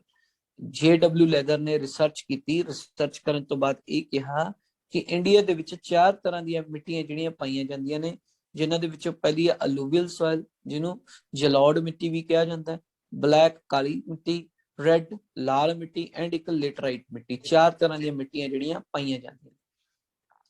ਸੋਇਲ ਆਪਣੇ ਹਿੰਦੁਸਤਾਨ ਦੀ ਸੋਇਲ ਨੂੰ ਸੰਭਾਲਣ ਵਾਸਤੇ ਜਾਂ ਸੋਇਲ ਨੂੰ ਹੋਰ ਵਧੀਆ ਤਰੀਕੇ ਨਾਲ ਜਾਣਨ ਵਾਸਤੇ ਇੱਕ ਸੈਂਟਰ ਲੈਵਲ ਤੇ ਇੱਕ ਬੋਰਡ ਬਣਿਆ, ਜਿਸ ਨੂੰ ਆਪਾਂ ਸੈਂਟਰਲ ਸੋਇਲ ਕੰਜ਼ਰਵੇਸ਼ਨ ਬੋਰਡ ਕਹਿੰਦੇ ਆ। ਜਿਹੜਾ ਸੈਂਟਰਲ ਸੋਇਲ ਕੰਜ਼ਰਵੇਸ਼ਨ ਬੋਰਡ ਹੈ ਉਹ 1953 1953 ਦੇ ਵਿੱਚ ਬਣਿਆ। ਐਂਡ ਇਸ ਬੋਰਡ ਦੇ ਅੰਡਰ 2 ਅਲੱਗ-ਅਲੱਗ ਇੰਸਟੀਚਿਊਟ ਨੇ, ਜਿਹੜੇ ਇੰਡੀਆ ਦੇ ਵੱਡੇ ਵੱਡੇ ਇੰਸਟੀਚਿਊਟ ਦਾ ਨਿਰਮਾਣ ਕੀਤਾ ਗਿਆ। ਦੋਨਾਂ ਦੇ ਹੈੱਡਕੁਆਟਰ ਦਿੱਲੀ ਦੇ ਵਿੱਚ ਨੇ। ਪਹਿਲੇ ਇੰਸਟੀਚਿਊਟ ਦਾ ਨਾਮ ਹੈ ICAR, ਜਾਨੀ ਕਿ Indian agricultural research institute. Indian agricultural research institute, ਜਿਸ ਨੂੰ ICAR ਕਿਹਾ ਗਿਆ ਹੈ, ਇਹਦੇ ਹੈੱਡਕੁਆਟਰ ਦਿੱਲੀ ਨੇ। ਅਤੇ IISS ਯਾਨੀ ਕਿ Indian institute of soil sciences, Indian institute of soil sciences, ਇਹਦੇ ਵੀ ਹੈੱਡਕੁਆਟਰ ਦਿੱਲੀ 'ਚ ਨੇ। ਇਹਨਾਂ ਨੇ ਕਿਹਾ ਕਿ ਨਹੀਂ, ਇੰਡੀਆ ਦੇ ਵਿੱਚ 4 ਤਰ੍ਹਾਂ ਦੀ ਮਿੱਟੀ ਨਹੀਂ, ਇੰਡੀਆ ਦੇ ਵਿੱਚ 8 ਤਰ੍ਹਾਂ ਦੀ ਮਿੱਟੀ ਹੈ ਜਿਹੜੀ ਉਹ ਪਾਈ ਜਾਂਦੀ ਹੈ। ਸੋ ਜਿਹੜੇ JW ਲੈਦਰ ਸੀ, ਜਿਹੜੇ ਕਿ ਹਿੰਦੁਸਤਾਨ ਦੇ ਸੋਇਲ ਦੇ ਪਿਤਾ ਨੇ, ਉਹਨਾਂ ਨੇ ਕਿਹਾ ਸੀਗਾ ਕਿ 4 ਤਰ੍ਹਾਂ ਦੀ ਮਿੱਟੀ ਪਾਈ ਜਾਂਦੀ ਹੈ, ਪਰੰਤੂ ਨਹੀਂ, ਇਹ ਜਿਹੜੀ ਮਿੱਟੀ ਹੈ ਉਹ ਇਹਨਾਂ ਨੇ ਕੀ ਰਿਸਰਚ ਕਰਨ ਤੋਂ ਬਾਅਦ ਕੀ ਕਿਹਾ ਕਿ ਮਿੱਟੀ ਹੈ ਜਿਹੜੀ 8 ਤਰ੍ਹਾਂ ਦੀ ਪਾਈ ਜਾਂਦੀ ਹੈ। ਇਹ ਇੰਸਟੀਚਿਊਟਸ ਨੇ ਰਿਸਰਚ ਕਰਕੇ ਇਹ ਕਿਹਾ ਕਿ 8 ਤਰ੍ਹਾਂ ਦੀ ਮਿੱਟੀ ਹੈ। 8 ਤਰ੍ਹਾਂ ਦੀ ਮਿੱਟੀ ਕਿਹੜੀ ਕਿਹੜੀ ਹੈ? Alluvial soil, red soil, black soil, desert soil, laterite soil, saline soil, forest soil and peaty soil। So total 8 ਤਰ੍ਹਾਂ ਦੀ ਮਿੱਟੀ ਹੈ। ਇਹ 8 ਤੇ 8 ਤਰ੍ਹਾਂ ਦੀ ਮਿੱਟੀ ਨੂੰ ਆਪਾਂ ਅੱਜ ਡਿਟੇਲ ਦੇ ਵਿੱਚ ਕੰਪਲੀਟ ਪੜਾਂਗੇ। ਕਿਹੜੀ ਕਿਹੜੀ ਮਿੱਟੀ ਦੀ ਕਿਹੜੀ ਕਿਹੜੀ ਪ੍ਰੋਪਰਟੀ ਹੈ, ਕਿਹੜੀ ਕਿਹੜੀ ਸੋਇਲ ਦੀ ਕਿਹੜੀ ਕਿਹੜੀਆਂ ਬੈਨੀਫਿਟਸ ਨੇ, ਕਿਹੜੇ ਕਿਹੜੇ ਨੁਕਸਾਨ ਨੇ, ਉਹ ਸਾਰੇ ਦੇ ਸਾਰੇ ਆਪਾਂ ਡਿਸਕਸ ਕਰਾਂਗੇ। ਲੇਕਿਨ ਉਸ ਤੋਂ ਪਹਿਲਾਂ ਆਪਾਂ ਇਹ ਤਾਂ ਜਾਣ ਲਈਏ ਕਿ ਮਿੱਟੀ ਹੈ ਕੀ, ਮਿੱਟੀ ਦੇ ਕਿੰਨੇ ਹੋਰੀਜਨਸ ਨੇ, ਮਿੱਟੀ ਨੂੰ ਕਿਸ ਤਰ੍ਹਾਂ ਬਣਾਇਆ ਗਿਆ ਹੈ, ਜਾਂ ਮਿੱਟੀ ਦੀ ਹੋਰ ਕਿਸ ਤਰ੍ਹਾਂ ਰਿਸਰਚ ਕੀਤੀ ਗਈ ਹੈ। ਅਗਰ ਆਪਾਂ ਧਰਤੀ ਨੂੰ ਖੋਦਣਾ ਸ਼ੁਰੂ ਕਰ ਦਈਏ ਤਾਂ ਮਿੱਟੀ ਨੂੰ ਟੋਟਲ 6 ਲੇਅਰਾਂ ਦੇ ਵਿੱਚ ਵੰਡਿਆ ਗਿਆ ਹੈ, ਜਿਨ੍ਹਾਂ ਨੂੰ 6 ਹੋਰੀਜਨ ਕਿਹਾ ਜਾਂਦਾ ਹੈ। ਦੇਖੋ, ਪੰਜਾਬ ਦੀਆਂ YouTube ਤੇ ਬਹੁਤ ਸਾਰੀਆਂ ਵੀਡੀਓਜ਼ ਚੱਲ ਰਹੀਆਂ ਨੇ। ਵੀਡੀਓਜ਼ ਦੇ ਵਿੱਚ ਉੱਥੇ ਹਰ ਜਗ੍ਹਾ ਤੇ 5 ਹੋਰੀਜਨ ਪੜ੍ਹਾਏ ਜਾਂਦੇ ਨੇ, ਲੇਕਿਨ ਐਕਚੁਅਲ ਦੇ ਵਿੱਚ ਕੁੱਲ ਟੋਟਲ 6 ਹੋਰੀਜਨਸ ਹੁੰਦੇ ਨੇ। ਜੇ ਤੁਸੀਂ NCERT ਦੀ ਕਿਤਾਬ 10ਵੀਂ ਦੀ ਕਿਤਾਬ ਐਗਰੀਕਲਚਰ ਚੈਪਟਰ ਖੋਲ ਕੇ ਦੇਖੋਗੇ ਤਾਂ ਉਸ ਬੁੱਕ ਦੇ ਵਿੱਚ ਤੁਹਾਨੂੰ 6 ਹੋਰੀਜਨ ਐਕਸਪਲੇਨ ਕੀਤੇ ਗਏ ਨੇ। ਤਾਂ ਆਪਾਂ ਵੀ 6 ਹੋਰੀਜਨਸ ਨੇ ਜਿਹੜੇ ਉਹ ਪੜਾਂਗੇ। ਹੁਣ 6 ਹੋਰੀਜਨ ਯਾਨੀ ਕਿ 6 ਪਰਤਾਂ, 6 ਲੇਅਰਾਂ, 6 ਹੋਰੀਜਨਸ ਹੁੰਦੇ ਨੇ। ਮਿੱਟੀ ਦੀ ਜਿਹੜੀ ਸਭ ਤੋਂ ਉੱਪਰਲੀ ਪਰਤ, ਜਿਸ ਦੇ ਉੱਤੇ ਆਪਾਂ ਖੜਦੇ ਆ, ਆਪਾਂ ਦੇਖਦੇ ਆ, ਮਿੱਟੀ ਜਿਹੜੀ ਆਪਾਂ ਨੂੰ ਆਮ ਨਾਰਮਲ ਮਿੱਟੀ ਦਿਖਦੀ ਹੈ, ਉਹਨੂੰ ਆਪਾਂ ਆਰਗੈਨਿਕ ਲੇਅਰ, ਉਹ ਹੋਰੀਜਨ ਜਾਂ ਆਰਗੈਨਿਕ ਲੇਅਰ ਕਹਿੰਦੇ ਆ, ਜਾਂ ਇਹ ਸਭ ਤੋਂ ਛੋਟੀ ਲੇਅਰ ਹੈ, ਲਿਟਲ ਲੇਅਰ ਵੀ ਇਸਨੂੰ ਕਿਹਾ ਜਾਂਦਾ ਹੈ। ਜਿਹੜੇ ਪੌਦੇ ਨੇ, ਪਲਾਂਟਸ ਨੇ, ਫੁੱਲ ਨੇ, ਘਾਹ ਹੈ, ਆਪਾਂ ਨੂੰ ਧਰਤੀ ਦੇ ਉੱਤੇ ਲੱਗਿਆ ਹੋਇਆ ਦਿਖਦਾ ਹੈ, ਇਹ ਜਿਹੜਾ ਉੱਪਰ ਉੱਪਰ ਆਪਾਂ ਨੂੰ ਦਿਖਦਾ ਹੈ, that is called organic layer, ਜਾਂ ਇਹਨੂੰ ਲਿਟਲ ਲੇਅਰ ਵੀ ਕਿਹਾ ਜਾਂਦਾ ਹੈ। ਉਸ ਤੋਂ ਬਾਅਦ ਥੋੜਾ ਜਿਹਾ ਨੀਚੇ ਆਉਂਗੇ ਤਾਂ ਇਹ ਲੇਅਰ ਆ ਜਾਂਦੀ ਹੈ, ਇਹ ਹੋਰੀਜਨ ਆ ਜਾਂਦਾ ਹੈ, ਜਿਸ ਨੂੰ ਆਪਾਂ ਸਰਫੇਸ ਸੋਇਲ ਵੀ ਕਹਿੰਦੇ ਆ, ਜਾਂ ਇਸ ਨੂੰ ਆਪਾਂ ਟੌਪ ਸੋਇਲ ਦੇ ਨਾਮ ਤੋਂ ਵੀ ਜਾਣਦੇ ਆ। ਜਿਹੜੀਆਂ ਪੌਦਿਆਂ ਦੀਆਂ ਜੜ੍ਹਾਂ ਹੁੰਦੀਆਂ ਨੇ, ਦੇਖੋ ਪੌਦਾ ਤਾਂ ਆਪਾਂ ਨੂੰ ਧਰਤੀ ਦੇ ਉੱਪਰ ਉੱਪਰ ਦਿਖਦਾ, ਲੇਕਿਨ ਜਿਹੜੀਆਂ ਪੌਦੇ ਦੀਆਂ ਜੜ੍ਹਾਂ ਹੁੰਦੀਆਂ ਨੇ ਉਹ ਜ਼ਿਆਦਾਤਰ ਇਸ ਸਰਫੇਸ ਸੋਇਲ ਦੇ ਵਿੱਚ ਹੁੰਦੀਆਂ ਨੇ। ਆਪਾਂ ਜਦੋਂ ਕੋਈ ਵੀ ਪੌਦਾ ਲਾਉਣਾ ਹੁੰਦਾ, ਪਹਿਲਾਂ ਆਪਾਂ ਜ਼ਮੀਨ ਨੂੰ ਥੋੜਾ ਜਿਹਾ ਪੁੱਟਦੇ ਆ, ਪੁੱਟਣ ਤੋਂ ਬਾਅਦ ਆਪਾਂ ਪੌਦੇ ਨੂੰ ਥੱਲੇ ਰੱਖਦੇ ਆ, ਔਰ ਉਸ ਦੇ ਵਿੱਚੋਂ ਜਿਹੜਾ ਆਪਾਂ ਨੂੰ ਫਲਾਵਰ ਹੈ ਜਾਂ ਫੁੱਲ ਹੈ, ਉਹ ਆਪਾਂ ਨੂੰ ਪੱਤੇ ਨੇ ਜਿਹੜੇ ਉਹ ਬਾਹਰ ਦਿਖਦੇ ਨੇ। ਠੀਕ ਹੈ, ਜਿਹੜੀ ਜਗ੍ਹਾ ਦੇ ਉੱਤੇ ਆਪਾਂ ਪੌਦੇ ਦੀ ਜੜ ਲਗਾਉਣੇ ਆ, ਉਸਨੂੰ ਆਪਾਂ ਇਹ ਹੋਰੀਜਨ ਕਹਿੰਦੇ ਆ, ਸਰਫੇਸ ਸੋਇਲ ਬੋਲਦੇ ਆ ਜਾਂ ਟੌਪ ਸੋਇਲ ਬੋਲਦੇ ਆ। ਜਿੰਨੇ ਵੀ ਕੀੜੇ ਨੇ, ਜਿੰਨੇ ਵੀ ਅਰਥਵਾਰਮਸ ਨੇ, ਜਿਹੜੇ ਕਿ ਮਤਲਬ ਡੈਡ ਐਂਡ ਡਿਕੇ ਕੰਪੋਜੀਸ਼ਨਸ ਦੇ ਵਿੱਚ ਹੈਲਪ ਕਰਦੇ ਨੇ, ਉਹ ਸਾਰੇ ਦੇ ਸਾਰੇ ਜ਼ਿਆਦਾਤਰ ਕੀੜੇ ਨੇ ਜਿਹੜੇ ਉਹ ਇਸੀ ਲੇਅਰ ਦੇ ਵਿੱਚ ਪਾਏ ਜਾਂਦੇ ਨੇ। ਨੈਕਸਟ ਤੀਜਾ ਜਿਹੜਾ ਹੈ ਉਹ ਹੈ ਈ, ਯਾਨੀ ਕਿ ਲੀਚਿੰਗ ਲੇਅਰ, ਇਸਨੂੰ ਆਪਾਂ ਬੋਲਦੇ ਆ। ਤੀਜੀ ਜਿਹੜੀ ਲੇਅਰ ਹੈ, ਤੀਜਾ ਹੋਰੀਜਨ ਹੈ, ਈ ਹੋਰੀਜਨ। ਇਹ ਹੋਰੀਜਨ ਹੈ ਜਿਹੜਾ ਜ਼ਿਆਦਾਤਰ ਈ ਹੋਰੀਜਨ, ਇਹ ਕਈ ਜਗ੍ਹਾ ਤੇ ਪੜਾਇਆ ਨਹੀਂ ਗਿਆ ਹੈ, ਪਰੰਤੂ ਇਹ ਪੜਨਾ ਜ਼ਰੂਰੀ ਹੈ। ਕੁਝ ਦੇਖੋ ਜੀ, ਦਰਖਤਾਂ ਦੀਆਂ ਜੜ੍ਹਾਂ ਨੇ ਜਿਹੜੀਆਂ, ਉਹ ਕੱਲੇ ਜਿਹੜੇ ਵੱਡੇ ਵੱਡੇ ਦਰਖਤ ਹੁੰਦੇ ਨੇ, ਉਹਨਾਂ ਦੀਆਂ ਜੜ੍ਹਾਂ ਨੇ ਜਿਹੜੀਆਂ ਉਹ ਧਰਤੀ ਦੇ ਵਿੱਚ ਨੀਚੇ ਤੱਕ ਚਲੀਆਂ ਜਾਂਦੀਆਂ ਨੇ, ਨੀਚੇ ਤੱਕ ਚਲੀਆਂ ਜਾਂਦੀਆਂ ਨੇ, ਉਹ ਬੀ ਹੋਰੀਜ਼ਨ 'ਚ ਚਲੀਆਂ ਜਾਂਦੀਆਂ ਨੇ। ਉਹ ਕਿਹੜੇ ਹੋਰੀਜ਼ਨ 'ਚ ਚਲੀਆਂ ਜਾਂਦੀਆਂ ਨੇ? ਬੀ ਦੇ ਵਿੱਚ। ਵੈਸੇ ਤਾਂ ਜਿਹੜਾ ਪੌਦਾ ਹੁੰਦਾ ਉਹਦੀਆਂ ਸਾਰੀਆਂ ਦੀ ਸਾਰੀਆਂ ਜਿਹੜੀਆਂ ਜੜ੍ਹਾਂ ਹੁੰਦੀਆਂ ਨੇ ਏਜ ਹੁੰਦੀਆਂ ਨੇ, ਪਰੰਤੂ ਜਿਹੜੇ ਵੱਡੇ ਵੱਡੇ ਦਰਖਤ ਹੁੰਦੇ ਨੇ ਉਹਨਾਂ ਦੀਆਂ ਜੜ੍ਹਾਂ ਕਿੱਥੇ ਚਲੀਆਂ ਜਾਂਦੀਆਂ ਨੇ? ਬੀ ਹੋਰੀਜ਼ਨ 'ਚ ਚਲੀਆਂ ਜਾਂਦੀਆਂ ਨੇ। ਤਾਂ ਜਿਹੜੀ ਲੀਚਿੰਗ ਲੇਅਰ ਹੈ ਇਹ ਕੀ ਕਰਦੀ ਹੈ? ਜਿਹੜਾ ਆਪਾਂ ਪਾਣੀ ਦਿੰਦੇ ਆ ਉੱਪਰ, ਉਹ ਪਾਣੀ ਨੂੰ ਖਿੱਚ ਕੇ ਨੀਚੇ ਟਰਾਂਸਪੋਰਟ ਕਰਦੀ ਹੈ, ਯਾਨੀ ਕਿ ਤਾਂ ਕਿ ਜਿਹੜਾ ਦਰਖਤ ਹੈ ਉਹਦੀ ਨਿਚਲੀ ਜੜ ਤੱਕ ਹੈ ਜਿਹੜਾ ਉਹ ਪਾਣੀ ਹੈ ਪਹੁੰਚ ਜੇ, ਜਿਹੜਾ ਵੀ ਆਪਾਂ ਖਾਦ ਪਦਾਰਥ ਪਾਉਣੇ ਆ ਉਹ ਨਿਚਲੀਆਂ ਜੜ੍ਹਾਂ ਤੱਕ ਪਹੁੰਚੇ। ਇਸ ਕਰਕੇ ਇਸ ਨੂੰ ਆਪਾਂ ਲੀਚਿੰਗ ਲੇਅਰ ਵਿਚਾਲੇ ਲਿਖਿਆ। ਲੀਚਿੰਗ ਲੇਅਰ ਇਹੀ ਕੰਮ ਕਰਦੀ ਹੈ, ਇਹ ਟਰਾਂਸਪੋਰਟ ਕਰਦੀ ਹੈ ਮਟੀਰੀਅਲ ਫਰੋਮ ਟੌਪ ਲੇਅਰ, ਯਾਨੀ ਕਿ ਇਸ ਲੇਅਰ ਜਾਂ ਇਸ ਲੇਅਰ ਤੋਂ ਟਰਾਂਸਪੋਰਟ ਕਰਦੀ ਹੈ ਮਟੀਰੀਅਲ ਕਿੱਥੇ? ਇਸ ਲੇਅਰ ਤੱਕ, ਲੋ ਲੇਅਰਸ ਤੱਕ ਟਰਾਂਸਪੋਰਟ ਕਰਦੀ ਹੈ। ਹੁਣ ਜਿਹੜੀ ਬੀ ਲੇਅਰ ਹੈ, ਬੀ ਹੋਰੀਜ਼ਨ ਹੈ, ਇਹਨੂੰ ਆਪਾਂ ਸਬਸੋਇਲ ਕਹਿੰਦੇ ਆ।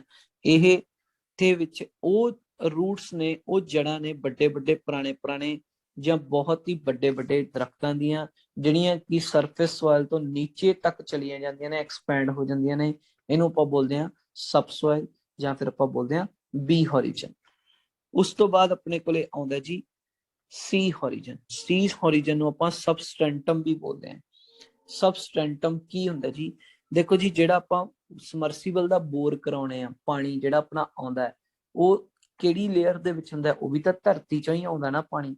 ਜਿਹੜਾ ਧਰਤੀ ਦੇ ਵਿੱਚੋਂ ਪਾਣੀ ਆਉਂਦਾ ਹੈ ਉਹ ਸੀ ਲੇਅਰ ਦੇ ਵਿੱਚੋਂ ਆਉਂਦਾ ਹੈ, ਸੀ ਹੋਰੀਜ਼ਨ ਦੇ ਵਿੱਚੋਂ ਆਉਂਦਾ ਹੈ, ਔਰ ਇਸ ਨੂੰ ਆਪਾਂ ਸਬਸਟੈਂਟਮ ਦੇ ਨਾਮ ਤੋਂ ਵੀ ਜਾਣਦੇ ਹਾਂ। ਐਂਡ ਲਾਸਟ ਹੈ ਜੀ ਆਪਣੇ ਕੋਲੇ ਆਰ ਲੇਅਰ, ਯਾਨੀ ਕਿ ਆਰ ਹੋਰੀਜ਼ਨ। ਆਰ ਹੋਰੀਜ਼ਨ ਦੇ ਵਿੱਚ ਕੀ ਹੈ? ਪਾਣੀ ਤੋਂ ਥੱਲੇ ਵੀ ਬਹੁਤ ਵੱਡੇ ਵੱਡੇ ਪਹਾੜ ਨੇ, ਬਹੁਤ ਵੱਡੇ ਵੱਡੇ ਪਹਾੜ ਨੇ, ਜਿਨ੍ਹਾਂ ਨੂੰ ਆਪਾਂ ਰੌਕਸ ਕਹਿ ਦਿੰਦੇ ਆ। ਉਹ ਜਿਹੜੇ ਪਹਾੜ ਨੇ ਉਹ ਨਿਚਲੀ, ਸਭ ਤੋਂ ਨਿਚਲੀ ਲੇਅਰ ਦੇ ਵਿੱਚ ਪਾਏ ਜਾਂਦੇ ਨੇ, ਜਿਸ ਨੂੰ ਆਪਾਂ ਆਰ ਹੋਰੀਜ਼ਨ ਬੋਲਦੇ ਆ, ਬੈਡ ਰੌਕ ਬੋਲਦੇ ਆ। ਸੋ ਨੈਕਸਟ ਆਪਾਂ ਸਿੱਖਣ ਲੱਗੇ ਆ ਜੀ ਟਾਈਪਸ ਆਫ ਸੋਇਲ, ਮਿੱਟੀ ਦੀਆਂ ਕਿਸਮਾਂ। ਮਿੱਟੀ ਦੀਆਂ ਕਿਸਮਾਂ ਦੇ ਵਿੱਚੋਂ ਸਭ ਤੋਂ ਪਹਿਲੀ ਜਿਹੜੀ ਮਿੱਟੀ ਆਉਂਦੀ ਹੈ that is alluvial soil. That is alluvial soil. Alluvial soil ਨੂੰ ਪੰਜਾਬੀ ਦੇ ਵਿੱਚ ਆਪਾਂ ਜੜੌਲ ਮਿੱਟੀ ਕਹਿੰਦੇ ਆ, ਜਲੌਦ ਮਿੱਟੀ ਕਹਿੰਦੇ ਆ। ਜਲੌਦ ਮਿੱਟੀ ਹੈ ਜਿਹੜੀ, ਉਹਨੂੰ ਦਰਿਆਵਾਂ ਦੀ ਮਿੱਟੀ ਕਿਹਾ ਜਾਂਦਾ ਹੈ। ਜਿੱਥੇ ਦਰਿਆ ਹੋਣਗੇ, ਦੇਖੋ ਪੰਜਾਬ ਦੇ ਵਿੱਚ ਰਾਵੀ, ਬਿਆਸ, ਠੀਕ ਹੈ ਜੀ, ਐਂਡ ਸਤਲੁਜ, ਇਹ ਦਰਿਆ ਹੈਗੇ ਨੇ ਆਪਣੇ। ਐਂਡ ਇਹਨਾਂ ਦੇ ਕਿਨਾਰਿਆਂ ਤੇ ਜਿਹੜੀ ਮਿੱਟੀ ਪਾਈ ਜਾਂਦੀ ਹੈ ਇਹਨਾਂ ਨੂੰ ਦਰਿਆਵਾਂ ਦੀ ਮਿੱਟੀ ਕਹਿੰਦੇ ਆ।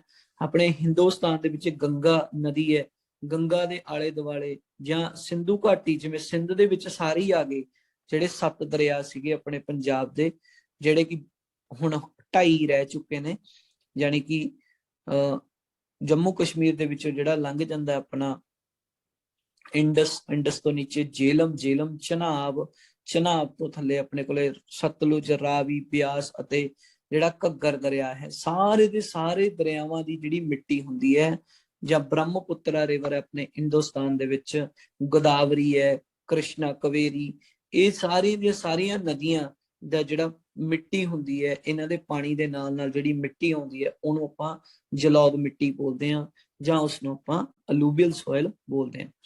ਹਿੰਦੁਸਤਾਨ ਦੇ ਵਿੱਚ 40% ਖੇਤਰਫਲ, ਇੰਡੀਆ ਦਾ ਜੇ 100% ਏਰੀਆ ਦੀ ਗੱਲ ਕੀਤੀ ਜਾਵੇ ਤਾਂ 40% ਏਰੀਆ ਦੇ ਵਿੱਚ ਤੁਹਾਨੂੰ ਅਲੂਵੀਅਲ ਸੋਇਲ ਦਿਖਦੀ ਹੈ।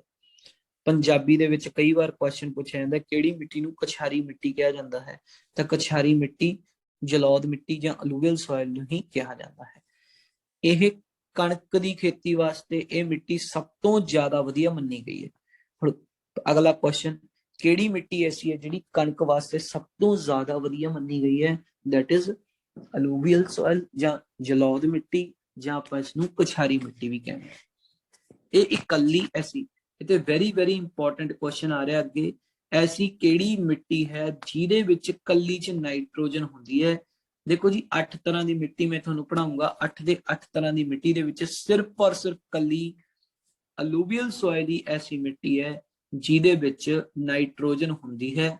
ਇਸ ਕਰਕੇ ਸਭ ਤੋਂ ਜ਼ਿਆਦਾ ਇਸ ਦੀ ਉਪਜਾਊ ਸ਼ਕਤੀ ਹੁੰਦੀ ਹੈ, ਸਭ ਤੋਂ ਜ਼ਿਆਦਾ ਫਰਟਾਈਲ ਸੋਇਲ ਹੁੰਦੀ ਹੈ ਇਹ। ਐਂਡ ਕਿਉਂਕਿ ਇਹਦੇ ਵਿੱਚ ਨਾਈਟ੍ਰੋਜਨ ਹੈ ਤਾਂ ਕਿਸਾਨ ਨੂੰ ਯੂਰੀਆ ਪਾਉਣ ਦੀ ਲੋੜ ਨਹੀਂ ਪੈਂਦੀ ਖੇਤੀ ਕਰਨ ਵੇਲੇ, ਤਾਂ ਕਰਕੇ ਇਸ ਦੇ ਵਿੱਚ ਸਭ ਤੋਂ ਜ਼ਿਆਦਾ ਫਰਟੀਲਿਟੀ ਹੁੰਦੀ ਹੈ।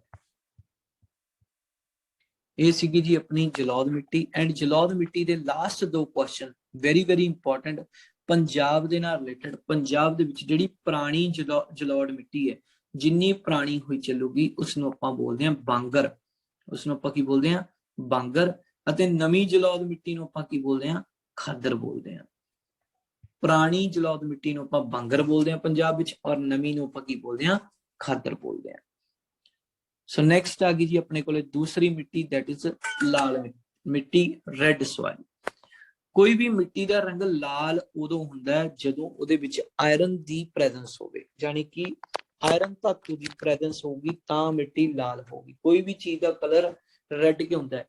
ਸੇਬ ਦਾ ਰੰਗ ਲਾਲ ਕਿਉਂ ਹੁੰਦਾ ਹੈ? ਕਿਉਂਕਿ ਉਹਦੇ ਵਿੱਚ ਆਇਰਨ ਪ੍ਰੈਜ਼ੈਂਟ ਹੁੰਦਾ ਹੈ। ਇਹ ਮਿੱਟੀ ਦੇ ਵਿੱਚ ਆਇਰਨ ਅਤੇ ਨਿਕਲ ਪਾਇਆ ਜਾਂਦਾ ਹੈ। ਇਹਦਾ ਰੰਗ ਲਾਲ ਆਇਰਨ ਦੇ ਹੋਣ ਕਰਕੇ ਹੁੰਦਾ ਹੈ। ਇਹ ਮਿੱਟੀ ਉੱਥੇ ਪਾਈ ਜਾਂਦੀ ਹੈ ਜਿੱਥੇ ਵਰਖਾ ਘੱਟ ਹੋਵੇ, ਜਿੱਥੇ ਵਰਖਾ ਘੱਟ ਹੋਵੇ। ਔਰ ਇੱਥੇ ਬਹੁਤ ਹੀ ਜ਼ਿਆਦਾ ਇੰਪੋਰਟੈਂਟ ਕੁਐਸਚਨ ਆਉਂਦਾ ਹੈ, ਐਸੀ ਕਿਹੜੀ ਮਿੱਟੀ ਹੈ ਜਿਹੜੀ ਕਿ ਵਾਈਡ ਸਪਰੈਡ ਹੈ ਹਿੰਦੁਸਤਾਨ 'ਚ? ਵਾਈਡ ਸਪਰੈਡ ਦਾ ਮਤਲਬ ਕੀ ਹੈ? ਜੇ ਮੈਂ ਪੂਰੇ ਦੇ ਪੂਰੇ ਭਾਰਤ ਦੇ ਨਕਸ਼ੇ ਦੀ ਗੱਲ ਕਰਾਂ ਤਾਂ ਐਸੇ ਸਭ ਤੋਂ ਵੱਧ ਏਰੀਏ ਦੇ ਵਿੱਚ, ਸਭ ਤੋਂ ਜ਼ਿਆਦਾ ਮਤਲਬ ਅਲੱਗ-ਅਲੱਗ ਏਰੀਏ ਦੇ ਵਿੱਚ, ਜੀ ਗੁਜਰਾਤ 'ਚ ਵੀ, ਰਾਜਸਥਾਨ 'ਚ ਵੀ, ਪੰਜਾਬ ਦੇ ਵਿੱਚ ਵੀ, ਉੱਪਰ ਜੰਮੂ ਕਸ਼ਮੀਰ ਦੇ ਵਿੱਚ ਵੀ, ਮਹਾਰਾਸ਼ਟਰ ਦੇ ਵਿੱਚ ਵੀ, ਸਾਰੇ ਦੇ ਸਾਰੇ ਜਗ੍ਹਾ ਤੇ ਤਕਰੀਬਨ ਇਹ ਮਿੱਟੀ ਪਾਈ ਜਾਂਦੀ ਹੈ। ਭਾਵੇਂ ਇਹਦੀ ਮਾਤਰਾ ਘੱਟ ਹੈ ਮਿੱਟੀ ਦੀ, ਪਰੰਤੂ ਇਹ ਪਾਈ ਸਭ ਜਗ੍ਹਾ ਤੇ ਜਾਂਦੀ ਹੈ। ਜ਼ਿਆਦਾ ਤੋਂ ਜ਼ਿਆਦਾ ਇਲਾਕਿਆਂ ਦੇ ਵਿੱਚ ਇਹ ਮਿੱਟੀ ਜਿਹੜੀ ਹਿੰਦੁਸਤਾਨ ਦੇ ਵਿੱਚ ਪਾਈ ਜਾਂਦੀ ਹੈ। ਔਰ ਇਹ ਮਿੱਟੀ ਹੈ ਜਿਹੜੀ ਇੱਟਾਂ ਬਣਾਉਣ ਦੇ ਕੰਮ ਆਉਂਦੀ ਹੈ। ਤੁਸੀਂ ਦੇਖਦੇ ਹੁੰਦੇ ਹੋ ਇੱਟਾਂ ਜਿਹੜੀਆਂ ਹੁੰਦੀਆਂ ਨੇ ਰੈੱਡ ਕਲਰ ਦੀਆਂ ਹੁੰਦੀਆਂ ਨੇ। ਇਹ ਮਿੱਟੀ ਰੈੱਡ ਕਲਰ ਦੀ ਹੁੰਦੀ ਹੈ, ਇੱਟਾਂ ਬਣਾਉਣ ਦੇ ਕੰਮ ਆਉਂਦੀ ਹੈ। ਅੱਛਾ, ਇੱਕ ਚੀਜ਼ ਤੁਹਾਨੂੰ ਮੈਂ ਦੱਸ ਰਿਹਾ ਯਾਦ ਕਰਨ ਦੀ ਟ੍ਰਿਕ। ਇੱਟਾਂ ਨੂੰ ਤੁਸੀਂ ਜਿੰਨਾ ਮਰਜ਼ੀ ਪਾਣੀ ਲਾ ਲਓ, ਇੱਟਾਂ ਨੇ ਜਿਹੜੀਆਂ ਉਹ ਪਾਣੀ ਨੂੰ ਚੂਸ ਲੈਂਦੀਆਂ ਨੇ, ਸੋਕ ਲੈਂਦੀਆਂ ਨੇ। ਦੇਖਿਆ ਹੋਊਗਾ ਤੁਸੀਂ। ਇਹਦਾ ਮਤਲਬ ਇਹਦੇ ਵਿੱਚ ਕੀ ਹੈ? ਪਾਣੀ ਨੂੰ ਆਪਣੇ ਅੰਦਰ ਸੰਜੋਣ ਦੀ, ਯਾਨੀ ਕਿ ਅਬਜ਼ੌਰਬ ਕਰਨ ਦੀ ਬਹੁਤ ਜ਼ਿਆਦਾ ਸ਼ਕਤੀ ਹੁੰਦੀ ਹੈ ਲਾਲ ਮਿੱਟੀ ਦੇ ਵਿੱਚ। ਇਸ ਵਿੱਚ ਹਰ ਤਰ੍ਹਾਂ ਦੀ ਫਸਲ ਉਗਾਈ ਜਾ ਸਕਦੀ ਹੈ। ਇਹ ਮਿੱਟੀ ਈਜ਼ੀਲੀ ਪਾਣੀ ਨੂੰ ਅਬਜ਼ੌਰਬ ਕਰ ਲੈਂਦੀ ਹੈ। ਇਸ ਕਰਕੇ ਇੱਥੇ ਪਾਣੀ ਖੜੇ ਹੋਣ ਦੀ ਕੋਈ ਦਿੱਕਤ ਨਹੀਂ ਹੁੰਦੀ। ਜੇ ਤੁਸੀਂ ਕੋਈ ਫਸਲ ਲਾਲ ਮਿੱਟੀ ਦੇ ਵਿੱਚ ਉਗਾਉਣੇ ਹੋ ਤਾਂ ਉੱਥੇ ਪਾਣੀ ਰੁਕਦਾ ਨਹੀਂ ਹੈਗਾ, ਉਹ ਪਾਣੀ ਨਾਲ ਦੀ ਨਾਲ ਚੂਸ ਲੈਂਦੀ ਹੈ। ਇੱਕ ਐਸੀ ਮਿੱਟੀ ਹੈ ਜਿਹਦੇ ਵਿੱਚ ਹਰ ਤਰ੍ਹਾਂ ਦੀ ਫਸਲ ਪੈਦਾ ਕੀਤੀ ਜਾ ਸਕਦੀ ਹੈ, ਉਹ ਹੈ ਜੀ ਲਾਲ ਮਿੱਟੀ। ਲਾਲ ਮਿੱਟੀ ਦੇ ਵਿੱਚ ਹਰ ਤਰ੍ਹਾਂ ਦੀ ਫਸਲ ਉਗਾਈ ਜਾ ਸਕਦੀ ਹੈ। ਇਸ ਲਈ ਇਸ ਨੂੰ ਭੋਜਨ ਸੁਰੱਖਿਆ ਵਾਲੀ ਮਿੱਟੀ ਵੀ ਕਿਹਾ ਜਾਂਦਾ ਹੈ, ਫੂਡ ਸਿਕਿਉਰਿਟੀ ਵਾਲੀ ਮਿੱਟੀ। ਜੇ ਮੰਨ ਲਓ ਤੁਹਾਡੇ ਕੋਲੇ ਕੱਲ ਨੂੰ ਅਲੂਵੀਅਲ ਸੋਇਲ ਹੈ ਜਿਹੜੀ ਖਤਮ ਹੋ ਜੇ, ਪਰ ਫਿਰ ਵੀ ਜੇ ਰੈੱਡ ਸੋਇਲ, ਦੇਖੋ ਅਲੱਗ-ਅਲੱਗ ਏਰੀਆਜ਼ ਦੇ ਵਿੱਚ ਪੂਰੇ ਇੰਡੀਆ ਦੇ ਵਿੱਚ ਰੈੱਡ ਸੋਇਲ ਫੈਲੀ ਹੋਈ ਹੈ। ਤੁਸੀਂ ਰੈੱਡ ਸੋਇਲ ਦੇ ਵਿੱਚ ਹਰ ਚੀਜ਼ ਦੀ ਖੇਤੀ ਕਰ ਸਕਦੇ ਹੋ। Each and every crop can be grown in red soil. ਲੇਕਿਨ ਸਾਰੀਆਂ ਦੀਆਂ ਸਾਰੀਆਂ ਫਸਲਾਂ ਨੇ ਜਿਹੜੀਆਂ ਅਲੂਵੀਅਲ ਸੋਇਲ ਦੇ ਵਿੱਚ ਨਹੀਂ ਹੋ ਸਕਦੀਆਂ, ਸਾਰੀਆਂ ਦੀਆਂ ਸਾਰੀਆਂ ਫਸਲਾਂ ਕੱਲੀ ਰੈੱਡ ਸੋਇਲ ਦੇ ਵਿੱਚ ਹੋ ਸਕਦੀਆਂ ਨੇ। ਨੈਕਸਟ ਤੀਜੀ ਮਿੱਟੀ ਆ ਗਈ ਜੀ ਆਪਣੇ ਕੋਲੇ ਕਾਲੀ ਮਿੱਟੀ, ਬਲੈਕ ਮਿੱਟੀ। ਬਲੈਕ ਮਿੱਟੀ ਨੂੰ ਰੈਗੂਰ ਸੋਇਲ ਵੀ ਕਿਹਾ ਜਾਂਦਾ, ਰੈਗੂਰ ਮਿੱਟੀ ਵੀ ਕਿਹਾ ਜਾਂਦਾ ਹੈ। ਕਪਾਹ ਦੀ ਖੇਤੀ ਵਾਸਤੇ ਸਭ ਤੋਂ ਜ਼ਿਆਦਾ ਵਧੀਆ ਮੰਨੀ ਜਾਣ ਵਾਲੀ ਜਿਹੜੀ ਮਿੱਟੀ ਆ ਉਹ ਹੈ ਬਲੈਕ ਸੋਇਲ। ਬਲੈਕ ਸੋਇਲ ਉੱਥੇ ਆਪਾਂ ਨੂੰ ਮਿਲਦੀ ਹੈ ਜਿੱਥੇ ਲਾਵਾ ਹੋਵੇ, ਲਾਵਾ ਦੇ ਪੱਥਰ ਹੋਣ। ਜ਼ਿਆਦਾਤਰ ਇਹ ਮਿੱਟੀ ਮਹਾਰਾਸ਼ਟਰ ਅਤੇ ਕਰਨਾਟਕਾ ਦੇ ਵਿੱਚ ਪਾਈ ਜਾਂਦੀ ਹੈ, ਔਰ ਇਹਦਾ ਰੰਗ ਵੀ ਕਾਲਾ ਹੁੰਦਾ ਹੈ। ਹਿੰਦੁਸਤਾਨ ਦੇ ਵਿੱਚ 15% ਮਿੱਟੀ ਹੈ ਜਿਹੜੀ ਉਹ ਕਾਲੀ ਮਿੱਟੀ ਹੈਗੀ ਹੈ। ਇਸ ਤੋਂ ਬਾਅਦ ਕਾਲੀ ਮਿੱਟੀ ਤੋਂ ਬਾਅਦ ਨੈਕਸਟ ਆ ਗਈ ਜੀ ਆਪਣੇ ਕੋਲੇ ਲੇਟਰਾਈਟ ਮਿੱਟੀ। ਲੇਟਰਾਈਟ ਮਿੱਟੀ ਨੂੰ ਲੈਟੋਸੋਲ ਵੀ ਕਿਹਾ ਜਾਂਦਾ ਹੈ। ਇਹ ਵੀ ਤਕਰੀਬਨ ਰੈੱਡ ਜੇ ਕਲਰ ਦੀ ਹੁੰਦੀ ਹੈ। ਔਰ ਦੇਖੋ ਜਿਹੜੀ ਵੀ ਮਿੱਟੀ ਰੈੱਡ ਜੇ ਕਲਰ ਦੀ ਹੋਊਗੀ ਉਹਦੇ ਵਿੱਚ ਆਇਰਨ ਹੋਏਗਾ ਹੀ ਹੋਏਗਾ। ਇਹ ਰਿਚ ਹੈ, ਆਇਰਨ ਅਤੇ ਐਲੂਮੀਨੀਅਮ ਇਸ ਦੇ ਵਿੱਚ ਪਾਇਆ ਜਾਂਦਾ ਹੈ। ਇਹ ਰੈੱਡ ਕਲਰ ਦੀ ਹੁੰਦੀ ਹੈ, ਇਹ ਆਇਰਨ ਕਰਕੇ। ਜਿਹੜੀ ਜਗ੍ਹਾ ਤੇ ਟੈਂਪਰੇਚਰ ਬਹੁਤ ਜ਼ਿਆਦਾ ਹਾਈ ਹੋਵੇ, ਯਾਨੀ ਕਿ ਜ਼ਿਆਦਾ ਗਰਮੀ ਹੋਵੇ, ਅਤੇ ਜਿੱਥੇ ਵਰਖਾ ਵੀ ਬਹੁਤ ਜ਼ਿਆਦਾ ਹੁੰਦੀ ਹੋਵੇ, ਉੱਥੇ ਲੇਟਰਾਈਟ ਮਿੱਟੀ ਪਾਈ ਜਾਂਦੀ ਹੈ। ਇਹ ਮਿੱਟੀ ਐਗਰੀਕਲਚਰ ਵਾਸਤੇ ਸੂਟੇਬਲ ਨਹੀਂ ਹੈਗੀ, ਪਰੰਤੂ ਇੱਕ ਚੀਜ਼ ਬਹੁਤ ਇੰਪੋਰਟੈਂਟ ਹੈ, ਜਿਹੜਾ ਕਾਜੂ ਹੈ ਜਾਂ ਨਟਸ ਨੇ, ਜਿਵੇਂ ਆਪਾਂ ਵਾਲਨਟਸ ਬੋਲਦੇ ਨੇ, ਅਖਰੋਟ, ਕਾਜੂਆਂ ਅਤੇ ਅਖਰੋਟ ਦੀ ਖੇਤੀ ਵਾਸਤੇ ਲੇਟਰਾਈਟ ਮਿੱਟੀ ਸਭ ਤੋਂ ਜ਼ਿਆਦਾ ਵਧੀਆ ਮਿੱਟੀ। ਲੇਟਰਾਈਟ ਮਿੱਟੀ ਸਭ ਤੋਂ ਜ਼ਿਆਦਾ ਵਧੀਆ ਹੈ ਕਾਜੂ ਅਤੇ ਅਖਰੋਟਾਂ ਦੀ ਪ੍ਰੋਡਕਸ਼ਨ ਵਾਸਤੇ। ਇਸ ਤੋਂ ਬਾਅਦ ਆ ਜਾਂਦੀ ਹੈ ਜੀ ਆਪਣੀ ਡੈਜ਼ਰਟ ਸੋਇਲ। ਡੈਜ਼ਰਟ ਸੋਇਲ ਜਾਨੀ ਕਿ ਰੇਤਲੀ ਮਿੱਟੀ। ਰੇਤੇ ਵਾਲੀ ਮਿੱਟੀ ਡੈਜ਼ਰਟ ਸੋਇਲ ਜਾਨੀ ਕਿ ਕਿੱਥੇ ਹੈ ਜੀ? ਰਾਜਸਥਾਨ ਦੇ ਵਿੱਚ ਸਭ ਤੋਂ ਜ਼ਿਆਦਾ ਰੇਤਾ ਹੀ ਰੇਤਾ, ਰੇਤਲੀ ਮਿੱਟੀ ਹੈਗੀ ਹੈ। ਇਸ ਨੂੰ ਆਪਾਂ ਐਰਿਡ ਸੋਇਲ ਦੇ ਨਾਮ ਤੋਂ ਵੀ ਜਾਣਦੇ ਹਾਂ। ਇਸ ਨੂੰ ਆਪਾਂ ਇੰਗਲਿਸ਼ ਦੇ ਵਿੱਚ ਐਰਿਡ ਸੋਇਲ ਵੀ ਕਹਿ ਦਿੰਦੇ ਹਾਂ ਔਰ ਪੰਜਾਬੀ ਚ ਇਹਨੂੰ ਰੇਤਲੀ ਮਿੱਟੀ ਕਹਿ ਦਿੰਦੇ ਹਾਂ, ਡੈਜ਼ਰਟ ਸੋਇਲ। ਠੀਕ ਹੈ ਜੀ। ਇਸ ਵਿੱਚ ਪਾਣੀ ਨੂੰ ਖੜਾ ਕਰਨ ਦੀ ਸ਼ਮਤਾ ਬਿਲਕੁਲ ਵੀ ਨਹੀਂ ਹੁੰਦੀ, ਯਾਨੀ ਕਿ ਪਾਣੀ ਨੂੰ ਰੋਕ ਨਹੀਂ ਸਕਦੀ, ਖੜਾ ਨਹੀਂ ਕਰ ਸਕਦੀ। ਇਹ ਬਿਲਕੁਲ ਵੀ ਉਪਜਾਊ ਨਹੀਂ ਹੁੰਦੀ, ਇਹ ਬਿਲਕੁਲ ਵੀ ਉਪਜਾਊ ਨਹੀਂ ਹੁੰਦੀ। ਇਸ ਲਈ ਇਸ ਨੂੰ ਖੇਤੀਬਾੜੀ ਲਈ ਵਰਤਿਆ ਨਹੀਂ ਜਾਂਦਾ। ਠੀਕ ਹੈ ਜੀ। ਇਹ ਵੀ ਲਾਲ ਤੇ ਭੂਰੇ ਰੰਗ ਦੀ ਹੁੰਦੀ ਹੈ, ਲਾਲ ਅਤੇ ਭੂਰੇ ਰੰਗ ਦੀ ਹੁੰਦੀ ਹੈ। ਦੇਖੋ ਜੀ, ਹੁਣ ਰਾਜਸਥਾਨ ਦੇ ਵਿੱਚ ਇਹ ਤਾਂ ਹੈ ਨਹੀਂ ਕਿ ਲੋਕ ਭੁੱਖੇ ਮਰ ਜਾਣਗੇ ਜੇ ਰਾਜਸਥਾਨ ਦੀ ਮਿੱਟੀ ਰੇਤਲੀ ਹੈ ਤਾਂ, ਲੇਕਿਨ ਉੱਥੇ ਵੀ ਤਾਂ ਖੇਤੀ ਹੁੰਦੀ ਹੋਈ ਹੈ ਨਾ। ਬੇਸ਼ੱਕ ਦੀ ਉਹ ਖੇਤੀ ਵਾਸਤੇ ਜਿਹੜੀ ਮਿੱਟੀ ਆ ਉਹ ਵਧੀਆ ਨਹੀਂ ਹੈਗੀ, ਪਰੰਤੂ ਫਿਰ ਵੀ ਉੱਥੇ ਮਿੱਟੀ ਦੇ ਵਿੱਚ ਖੇਤੀ ਹੁੰਦੀ ਹੈ। ਸਿੰਚਾਈ ਵਾਸਤੇ, ਖੇਤੀਬਾੜੀ ਕਰਨ ਵਾਸਤੇ ਉੱਥੇ ਪਾਣੀ ਜ਼ਿਆਦਾ ਤੋਂ ਜ਼ਿਆਦਾ ਦੀ ਲੋੜ ਹੈ, ਕਿਉਂਕਿ ਇਹ ਮਿੱਟੀ 'ਚ ਪਾਣੀ ਖੜਦਾ ਨਹੀਂ, ਮਿੱਟੀ ਪਾਣੀ ਨੂੰ ਨਾਲ ਦੀ ਨਾਲ ਚੂਸ ਜਾਂਦੀ ਹੈ, ਆਪਣੇ ਅੰਦਰ ਸਮਾ ਲੈਂਦੀ ਹੈ। ਇੰਦਰਾ ਗਾਂਧੀ ਕਨਾਲ ਲਗਾਈ ਗਈ ਸੀਗੀ ਇੱਥੇ ਰਾਜਸਥਾਨ ਦੇ ਵਿੱਚ, ਇੰਦਰਾ ਗਾਂਧੀ ਕਨਾਲ ਲਗਾਈ ਗਈ ਸੀਗੀ ਔਰ ਇਹ ਮਿੱਟੀ ਹੈ ਜਿਹੜੀ ਰਾਜਸਥਾਨ ਦੇ ਵਿੱਚ ਹੀ ਪਾਈ ਜਾਂਦੀ ਹੈ, that is desert soil। Next, ਇਸ ਤੋਂ ਬਾਅਦ ਆ ਗਿਆ ਜੀ ਸਲਾਈਨ ਸੋਇਲ, ਜਿਸ ਨੂੰ ਆਪਾਂ ਖਾਰੀ ਮਿੱਟੀ ਜਾਂ ਅਲਕਲਾਈਨ ਸੋਇਲ ਬੋਲ ਦਿੰਦੇ ਆ। ਕੋਈ ਵੀ ਚੀਜ਼ ਖਾਰੀ ਉਦੋਂ ਹੋਊਗੀ ਜਦੋਂ ਉਹਦੇ ਵਿੱਚ ਸੋਡੀਅਮ ਜਾਂ ਪੋਟਾਸ਼ੀਅਮ ਹੋਊਗਾ, ਯਾਨੀ ਕਿ ਜਦੋਂ ਇਸ ਮਿੱਟੀ ਦੇ ਵਿੱਚ ਪੋਟਾਸ਼ੀਅਮ ਅਤੇ ਸੋਡੀਅਮ ਦੀ ਭਰਪੂਰ ਮਾਤਰਾ ਹੁੰਦੀ ਹੈ। ਔਰ ਇਹ ਖਾਰੀ ਮਿੱਟੀ ਦੇ ਵਿੱਚ ਆਪਾਂ ਖੇਤੀਬਾੜੀ ਬਿਲਕੁਲ ਵੀ ਨਹੀਂ ਕਰ ਸਕਦੇ, ਇਹ ਬਿਲਕੁਲ ਵੀ ਖੇਤੀਬਾੜੀ ਦੇ ਲਈ ਸਹੀ ਨਹੀਂ ਮੰਨੀ ਗਈ। ਇਸ ਤੋਂ ਬਾਅਦ ਆ ਗਈ ਜੀ ਸੱਤਵੀਂ ਪੀਟੀ ਮਿੱਟੀ, ਜਿਸ ਨੂੰ ਆਪਾਂ ਦਲਦਲੀ ਮਿੱਟੀ ਜਾਂ ਮਾਰਸ਼ਲੀ ਮਿੱਟੀ ਬੋਲਦੇ ਹਾਂ। ਦੇਖੋ ਇੰਗਲਿਸ਼ ਦੇ ਵਿੱਚ ਦਲਦਲ ਨੂੰ ਹੀ ਮਾਰਸ਼ ਕਿਹਾ ਜਾਂਦਾ ਹੈ, ਇਸ ਲਈ ਮਾਰਸ਼ਲੀ ਮਿੱਟੀ ਜਾਂ ਦਲਦਲੀ ਮਿੱਟੀ। ਦੇਖੋ ਯਾਦ ਕਰੋ, ਜਿੱਥੇ ਕਿਤੇ ਵੀ ਤੁਹਾਨੂੰ ਛੱਪੜ ਦਿਖਦਾ ਹੈ ਜਾਂ ਦਲਦਲਾਂ ਦਿਖਦੀਆਂ ਨੇ, ਜਿੱਥੇ ਦਲਦਲਾਂ ਹੁੰਦੀਆਂ ਨੇ ਉੱਥੇ ਆਲੇ ਦੁਆਲੇ ਜਿਹੜੀ ਮਿੱਟੀ ਹੁੰਦੀ ਹੈ ਉਹ ਨੀਲੇ ਹਰੇ ਰੰਗ ਦੀ ਹੋ ਜਾਂਦੀ ਹੈ, ਨੀਲੇ ਜੇ ਹਰੇ ਜੇ ਰੰਗ ਦੀ ਹੋ ਜਾਂਦੀ ਹੈ, ਕਿਉਂਕਿ ਇਹਦੇ ਵਿੱਚ ਸਲਫਾਈਡਸ ਦੀ ਮਾਤਰਾ ਹੋ ਜਾਂਦੀ ਹੈ। ਕੋਈ ਵੀ ਚੀਜ਼ ਨੀਲੀ ਜਾਂ ਹਰੀ ਤਾਂ ਹੋਊਗੀ ਕਿਉਂਕਿ ਉਹਦੇ ਵਿੱਚ ਸਲਫਾਈਡਸ ਦੀ ਮਾਤਰਾ ਹੋਊਗੀ। ਜ਼ਿਆਦਾਤਰ ਬਰਸਾਤ ਜਿੱਥੇ ਜ਼ਿਆਦਾ ਹੁੰਦੀ ਹੈ ਜਾਂ ਜਿੱਥੇ ਮਤਲਬ ਦਲਦਲਾਂ ਹੁੰਦੀਆਂ ਨੇ, ਉਸ ਏਰੀਏ ਦੇ ਵਿੱਚ ਇਹ ਮਿੱਟੀ ਪਾਈ ਜਾਂਦੀ ਹੈ ਔਰ ਇਹ ਮਿੱਟੀ ਖੇਤੀਬਾੜੀ ਦੇ ਲਈ ਸਹੀ ਨਹੀਂ ਹੈ। ਐਂਡ ਇਹ ਮਿੱਟੀ ਨਮਕੀਨ ਹੁੰਦੀ ਹੈ, ਨਮਕ ਜ਼ਿਆਦਾ ਹੁੰਦਾ ਇਸ ਦੇ ਵਿੱਚ। ਐਂਡ ਲਾਸਟ ਆ ਗਈ ਜੀ ਆਪਣੇ ਕੋਲੇ ਮਾਊਂਟੇਨ ਸੋਇਲ ਜਾਂ ਫੋਰੈਸਟ ਸੋਇਲ, ਜਾਨੀ ਕਿ ਜੰਗਲ ਦੀ ਮਿੱਟੀ। ਹੁਣ ਤੁਸੀਂ ਜੰਗਲ ਦੇ ਵਿੱਚ ਜਾ ਕੇ ਚਾਵਲ ਜਾਂ ਕਣਕ ਦੀ ਖੇਤੀ ਨਹੀਂ ਕਰ ਸਕਦੇ। ਜੰਗਲਾਂ ਦੇ ਵਿੱਚ ਜਿਹੜੀ ਮਿੱਟੀ ਹੁੰਦੀ ਹੈ ਉਹਦੇ ਵਿੱਚ ਵੱਡੇ ਵੱਡੇ ਦਰਖਤ ਲਗਾਏ ਜਾਂਦੇ ਨੇ ਤਾਂ ਕਿ ਉਹਨਾਂ ਨੂੰ ਵੇਚ ਕੇ ਉਹਨਾਂ ਤੋਂ ਆਪਾਂ ਲੱਕੜ ਕੱਢ ਕੇ ਲੱਕੜ ਦਾ ਵਪਾਰ ਕਰ ਸਕੀਏ। ਇਹ ਖੇਤੀਬਾੜੀ ਦੇ ਲਈ ਸਹੀ ਨਹੀਂ ਹੁੰਦੀ। ਇਹਦੇ ਵਿੱਚ ਇਹ ਜ਼ਿਆਦਾਤਰ ਜੰਗਲਾਂ ਤੇ ਪਹਾੜੀ ਏਰੀਆ ਦੇ ਵਿੱਚ ਪਾਈ ਜਾਂਦੀ ਹੈ। ਇੱਥੇ ਵਿੱਚ ਲੱਕੜੀ ਵਾਸਤੇ ਰੁੱਖ ਲਗਾਏ ਜਾਂਦੇ ਨੇ ਔਰ ਇੱਕ ਚੀਜ਼ ਇੰਪੋਰਟੈਂਟ, ਇਸ ਨੂੰ ਪੈਡੋਜ਼ੋਲਿਕ ਸੋਇਲ ਵੀ ਕਿਹਾ ਜਾਂਦਾ ਹੈ। ਮਾਊਂਟੇਨ ਸੋਇਲ ਨੂੰ ਜਾਂ ਫੋਰੈਸਟ ਸੋਇਲ ਨੂੰ ਆਪਾਂ ਪੈਡੋਜ਼ੋਲਿਕ ਸੋਇਲ ਵੀ ਕਹਿੰਦੇ ਆ। ਸੋ ਇਹ ਸੀ ਜੀ ਆਪਣੀ 8 ਤਰ੍ਹਾਂ ਦੀ ਮਿੱਟੀ। ਇਰੀਗੇਸ਼ਨ ਸਿਸਟਮ ਯਾਨੀ ਕਿ ਸਿੰਚਾਈ ਦਾ ਸਿਸਟਮ। ਸਿੰਚਾਈ ਕੀ ਹੁੰਦੀ ਹੈ ਜੀ? ਜਦੋਂ ਕਿਸੇ ਫਸਲ ਨੂੰ ਪਾਣੀ ਦੀ ਜ਼ਿਆਦਾ ਲੋੜ ਹੋਵੇ ਤਾਂ ਆਪਾਂ ਉਸ ਨੂੰ ਜ਼ਿਆਦਾ ਪਾਣੀ ਦੇਣਾ, ਜਿਸ ਫਸਲ ਨੂੰ ਘੱਟ ਪਾਣੀ ਦੀ ਜ਼ਰੂਰਤ ਹੈ ਉਸ ਨੂੰ ਘੱਟ ਪਾਣੀ ਦੇਣਾ, ਯਾਨੀ ਕਿ ਹਰ ਫਸਲ ਦੇ ਹਿਸਾਬ ਦੇ ਨਾਲ ਜਿੰਨੀ ਉਸਦੀ ਪਾਣੀ ਦੀ ਰਿਕੁਆਇਰਮੈਂਟ ਹੈ ਉਸ ਦੀ ਪਾਣੀ ਦੀ ਰਿਕੁਆਇਰਮੈਂਟ ਦੀ ਪੂਰਤੀ ਕਰਨਾ, that is called irrigation system. ਹੁਣ ਸਿੰਚਾਈ ਕਰਨ ਦੇ ਵੱਖ-ਵੱਖ ਤਰੀਕੇ ਹੁੰਦੇ ਨੇ।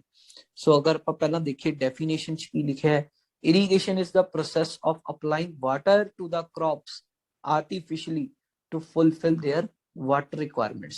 ਪਾਣੀ ਦੀਆਂ ਜ਼ਰੂਰਤਾਂ ਨੂੰ ਪੌਦੇ ਦੁਆਰਾ ਪੂਰਾ ਕਰਨ ਵਾਸਤੇ ਜੋ ਆਪਾਂ ਮੈਥਡ ਯੂਜ਼ ਕਰਦੇ ਹਾਂ ਆਰਟੀਫਿਸ਼ਲੀ, ਯਾਨੀ ਕਿ ਆਪਾਂ ਆਪਣੀ ਹੱਥੀਂ ਕੰਮ ਕਰਦੇ ਹਾਂ ਜਾਂ ਆਪਾਂ ਕਿਸੇ ਮਸ਼ੀਨ ਦੇ ਨਾਲ ਪਾਣੀ ਦਿੰਦੇ ਹਾਂ, ਉਸ ਨੂੰ ਆਪਾਂ ਬੋਲਦੇ ਹਾਂ ਸਿੰਚਾਈ ਕਰਨਾ। ਸਿੰਚਾਈ ਕਿਸ ਕਿਸ ਜਗ੍ਹਾ ਤੋਂ ਕੀਤੀ ਜਾ ਸਕਦੀ ਹੈ? ਸਿੰਚਾਈ ਵਾਸਤੇ ਜਿਹੜੀਆਂ ਆਪਣੀਆਂ ਲੇਕਸ ਬਣੀਆਂ ਹੁੰਦੀਆਂ ਨੇ, ਝੀਲਾਂ ਹੋ ਗਈਆਂ, ਕੈਨਾਲ ਹੋ ਗਈਆਂ, ਨਹਿਰਾਂ ਹੋ ਗਈਆਂ ਜਾਂ ਟਿਊਬਵੈਲ ਹੋ ਗਏ ਜਾਂ ਡੈਮਸ ਹੋ ਗਏ, ਇਹਨਾਂ ਦੇ ਪਾਣੀ ਤੋਂ ਆਪਾਂ ਸਿੰਚਾਈ ਹੈ ਜਿਹੜੀ ਉਹ ਕਰ ਸਕਦੇ ਹੈਗੇ। ਐਂ ਦੇਖੋ ਖੇਤਾਂ ਦੇ ਵਿੱਚ ਮੋਟਰਾਂ ਲੱਗੀਆਂ ਹੁੰਦੀਆਂ ਨੇ, ਮੋਟਰਾਂ ਦੇ ਨਾਲ ਸਿੰਚਾਈ ਹੈ ਜਿਹੜੀ ਉਹ ਕੀਤੀ ਜਾਂਦੀ ਹੈ। ਹੁਣ ਦੇਖੋ ਜੀ, ਕਈ ਕ੍ਰੌਪਸ ਐਸੀਆਂ ਹੁੰਦੀਆਂ ਨੇ ਗਰਮੀ ਦੇ ਵਿੱਚ ਲਗਾਈਆਂ ਜਾਣ ਵਾਲੀਆਂ ਕ੍ਰੌਪਸ, ਜਿਵੇਂ ਕਿ ਚਾਵਲ ਹੋ ਗਏ। ਚਾਵਲ ਨੂੰ ਪਾਣੀ ਹੈ ਜਿਹੜਾ ਉਹ ਜ਼ਿਆਦਾ ਜ਼ਰੂਰੀ ਹੁੰਦਾ, ਇਸੇ ਵਾਸਤੇ ਖੜਾ ਕਰਨਾ ਪੈਂਦਾ ਪਾਣੀ, ਇਸ ਕਰਕੇ ਆਪਾਂ ਨੂੰ ਪਾਣੀ ਹੈ ਜਿਹੜਾ ਉਹ ਲਗਾਉਣਾ ਪੈਂਦਾ ਹੈ। ਔਰ ਜਿਹੜੀਆਂ ਵਿੰਟਰ ਕ੍ਰੌਪਸ ਹੁੰਦੀਆਂ ਨੇ, ਜਿਵੇਂ ਕਿ ਕਣਕ ਹੋ ਗਈ, ਇਹਨੂੰ ਪਾਣੀ ਦੀ ਇੰਨੀ ਜ਼ਰੂਰਤ ਨਹੀਂ ਹੁੰਦੀ, ਤਾਂ ਉਹ ਹਰ ਮੌਸਮ ਦੇ ਹਿਸਾਬ ਦੇ ਨਾਲ ਜਿੰਨੀ ਪਾਣੀ ਦੀ ਰਿਕੁਆਇਰਮੈਂਟ ਹੈ ਉਨਾ ਹੀ ਪਾਣੀ ਉਹਨੂੰ ਦਿੱਤਾ ਜਾਵੇ ਫਸਲ ਨੂੰ। ਇਸ ਨੂੰ ਆਪਾਂ ਇਰੀਗੇਸ਼ਨ ਸਿਸਟਮ ਕਹਿੰਦੇ ਆ। ਸੋ ਇਰੀਗੇਸ਼ਨ ਕਰਨ ਦੇ 7 ਤਰੀਕੇ ਨੇ। ਦੇਖੋ, ਕਈ ਜਗ੍ਹਾ ਤੇ ਤੁਹਾਨੂੰ 3 ਤਰੀਕੇ ਸਮਝਾਏ ਜਾਂਦੇ ਨੇ, ਕਈ ਜਗ੍ਹਾ ਤੇ 4 ਤਰੀਕੇ ਲਿਖੇ ਹੁੰਦੇ ਨੇ, ਬਟ ਦੇਖਿਆ ਜਾਵੇ ਤਾਂ ਟੋਟਲ ਇਰੀਗੇਸ਼ਨ ਦੇ 7 ਮੈਥਡ ਨੇ। 7 ਦੇ 7 ਮੈਥਡਾਂ ਦੇ ਵਿੱਚ ਥੋੜਾ ਥੋੜਾ ਕੁਛ ਨਾ ਕੁਛ ਫਰਕ ਹੈ। ਸਭ ਤੋਂ ਪਹਿਲਾ ਮੈਥਡ ਹੈ ਜੀ ਸਰਫੇਸ ਇਰੀਗੇਸ਼ਨ, ਫਿਰ ਹੈ ਲੋਕਲਾਈਜ਼ਡ ਇਰੀਗੇਸ਼ਨ, ਫਿਰ ਹੈ sprinkler irrigation, drip irrigation, centre pivot irrigation, sub irrigation and manual irrigation. 7 ਤਰ੍ਹਾਂ ਦੀ ਸਿੰਚਾਈ ਦੇ ਮੈਥਡਸ ਨੇ। ਕੱਲੇ ਮੈਥਡ ਨੂੰ ਆਪਾਂ ਡਿਟੇਲ ਦੇ ਵਿੱਚ ਪੜਾਂਗੇ। ਜਿਹੜਾ ਸਭ ਤੋਂ ਪਹਿਲਾ ਮੈਥਡ ਹੈ ਦੈਟ ਇਜ਼ ਸਰਫੇਸ ਇਰੀਗੇਸ਼ਨ। ਜਿਹੜਾ ਸਰਫੇਸ ਇਰੀਗੇਸ਼ਨ ਮੈਥਡ ਹੈ, ਇਹਦੇ ਵਿੱਚ ਕੀ ਹੈ, ਪਾਣੀ ਨੂੰ ਆਪਾਂ ਨੇ ਦੇਣਾ ਹੈ ਫਸਲ ਨੂੰ, ਔਰ ਇਹਨੂੰ ਵੀ ਅੱਗੇ 4 ਹਿੱਸਿਆਂ ਦੇ ਵਿੱਚ ਵੰਡਿਆ ਗਿਆ ਹੈ। ਯਾਦ ਕਰੋ, ਤੁਸੀਂ ਖੇਤਾਂ ਦੇ ਵਿੱਚ ਨਾਲ ਖਾਲ ਦੇਖੀ ਹੋਣੀ ਹੈ। ਖਾਲ ਦੇ ਵਿੱਚ ਪਾਣੀ ਹੁੰਦਾ ਹੈ, ਉਹ ਪਾਣੀ ਦਾ ਜਿਹੜਾ ਬਹਾਓ ਹੈ ਉਹ ਖੇਤ ਕੰਨੀ ਨੂੰ ਕਰ ਦਿੱਤਾ ਜਾਂਦਾ ਹੈ, that is called surface irrigation.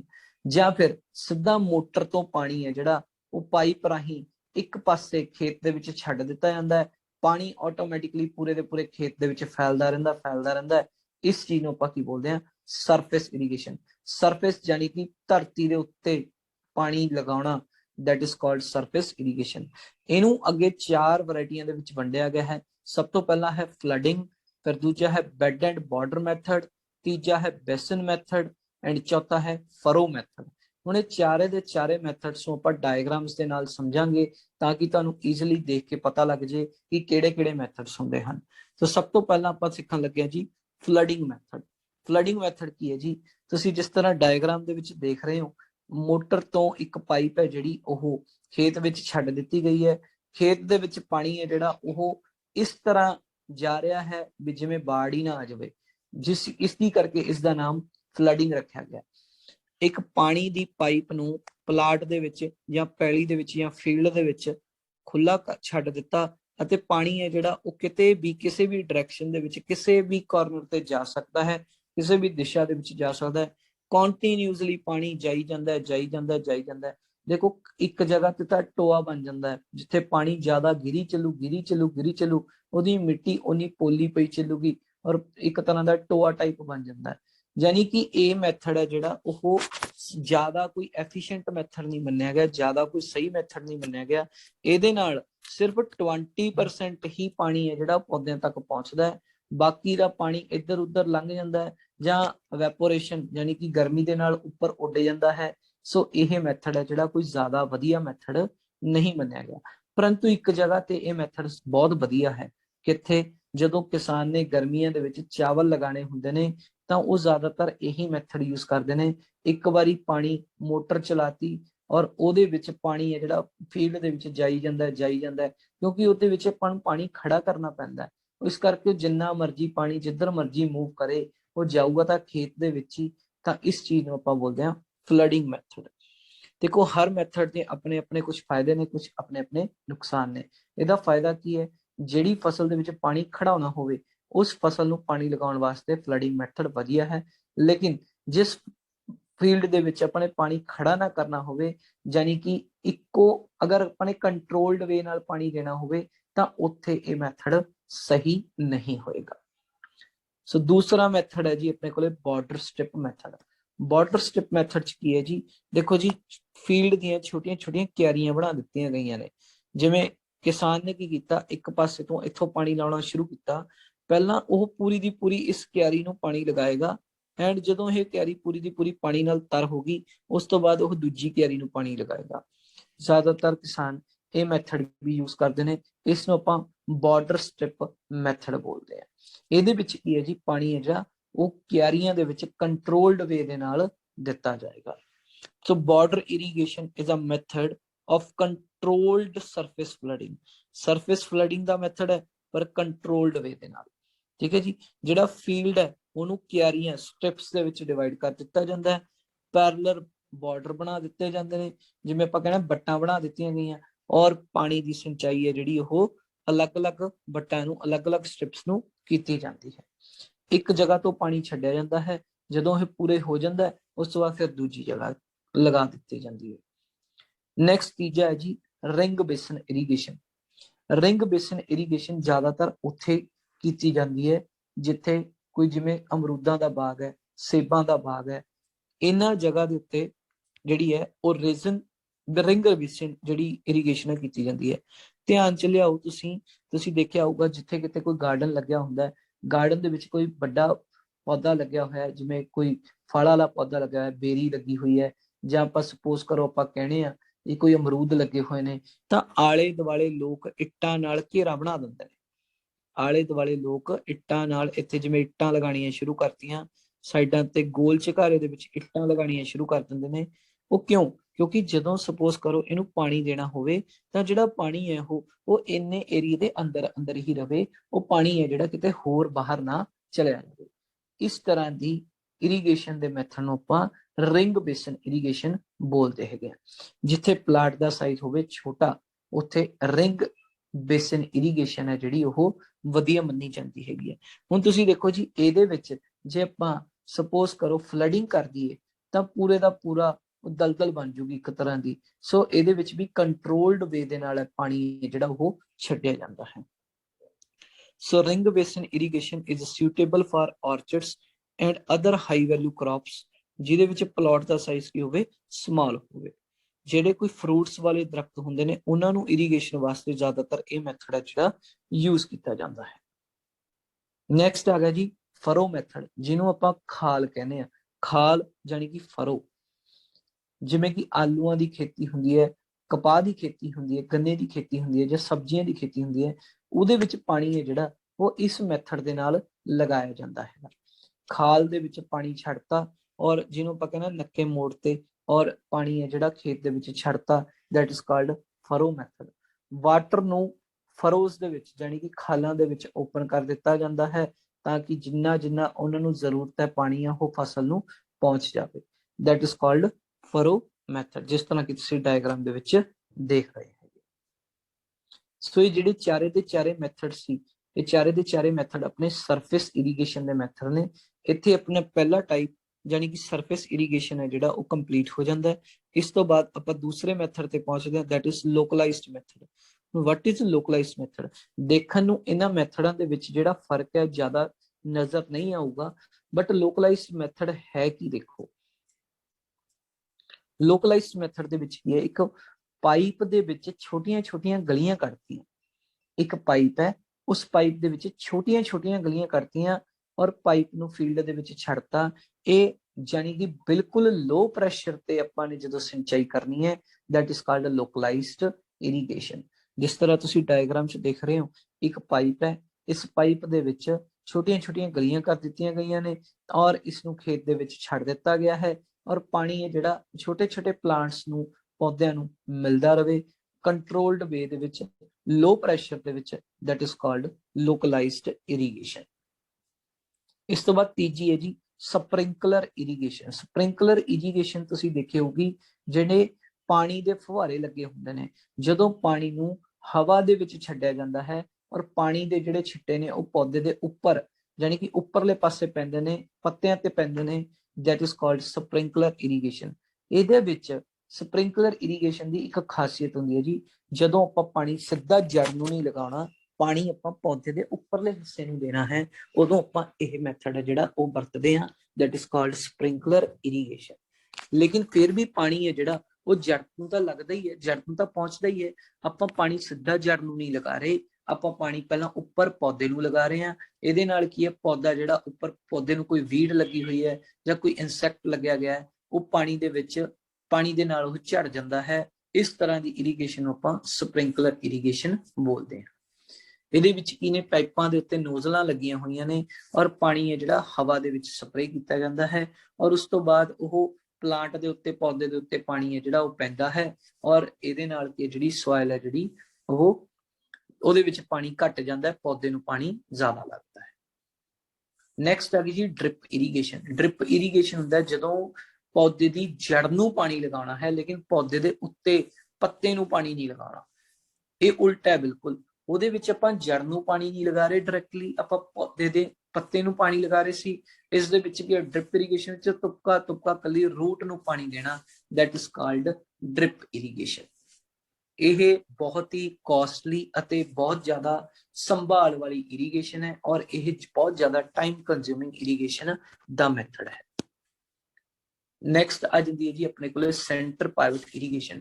Punjab ਵਰਗੇ ਪ੍ਰਦੇਸ਼ਾਂ ਦੇਸ਼ਾਂ ਦੇ ਰਾਜਾਂ ਦੇ ਵਿੱਚ ਇਹ ਇਰੀਗੇਸ਼ਨ ਦੇਖਣ ਨੂੰ ਬਹੁਤ ਘੱਟ ਮਿਲਦੀ ਹੈ, ਜਿੱਥੇ ਵੱਡੇ ਵੱਡੇ ਕੰਪਨੀਆਂ ਨੇ, ਵੱਡੇ ਵੱਡੇ ਪਲਾਂਟਸ, ਵੱਡੇ ਵੱਡੇ ਜਗ੍ਹਾ, ਵੱਡੇ ਵੱਡੇ ਖੇਤ ਨੇ ਜਿਹੜੇ ਉਹ ਕਿਰਾਏ ਤੇ ਲਿੱਤੇ ਹੁੰਦੇ ਨੇ ਜਾਂ ਮੁੱਲ ਖਰੀਦੇ ਹੁੰਦੇ ਨੇ ਔਰ ਉਹ ਪਾਣੀ ਹੈ ਜਿਹੜਾ ਲੇਬਰ ਦੀ ਹੈਲਪ ਦੇ ਨਾਲ ਨਹੀਂ ਲਗਾ ਰਹੇ, ਉਹ ਪਾਣੀ ਨੂੰ ਸਿੱਧਾ ਮਤਲਬ ਬਹੁਤ ਜ਼ਿਆਦਾ ਏਰੀਏ ਦੇ ਵਿੱਚ ਪਾਣੀ ਨੂੰ ਲਗਾ ਰਹੇ ਨੇ, that is called center pivot irrigation, ਜਿਹਨੂੰ ਵਾਟਰ ਵੀਲ ਇਰੀਗੇਸ਼ਨ ਵੀ ਕਿਹਾ ਜਾਂਦਾ ਹੈ ਜਾਂ ਸਰਕਲ ਇਰੀਗੇਸ਼ਨ ਵੀ ਕਿਹਾ ਜਾਂਦਾ ਹੈ। ਇਹਦੇ ਵਿੱਚ ਇੱਕ ਜਿਸ ਤਰ੍ਹਾਂ ਆਪਾਂ ਕਹਿੰਦੇ ਆ ਵੀ ਜਿਸ ਤਰ੍ਹਾਂ ਤੁਸੀਂ ਸਾਹਮਣੇ ਦੇਖ ਰਹੇ ਹੋ ਇੱਕ ਡਾਇਗਰਾਮ ਦੇ ਵਿੱਚ ਇੱਕ ਟਰਾਲੀ ਟਾਈਪ ਦੀ ਜਿਹੜੀ ਹੈ ਉਹ ਪੂਰੀ ਦੀ ਪੂਰੀ ਮਸ਼ੀਨ ਹੈ। ਉਸ ਮਸ਼ੀਨ ਨੂੰ ਪੂਰੇ ਦੇ ਪੂਰੇ ਫੀਲਡ ਦੇ ਵਿੱਚ ਇਸ ਤਰ੍ਹਾਂ ਘੁਮਾਇਆ ਜਾਂਦਾ ਹੈ ਤਾਂ ਕਿ ਪਾਣੀ ਹੈ ਜਿਹੜਾ ਪੂਰੇ ਦੇ ਪੂਰੇ ਲਾਰਜ ਏਰੀਆ ਫੀਲਡ ਨੂੰ ਹੈ ਉਹ ਮਿਲ ਸਕੇ, that is called center pivot irrigation।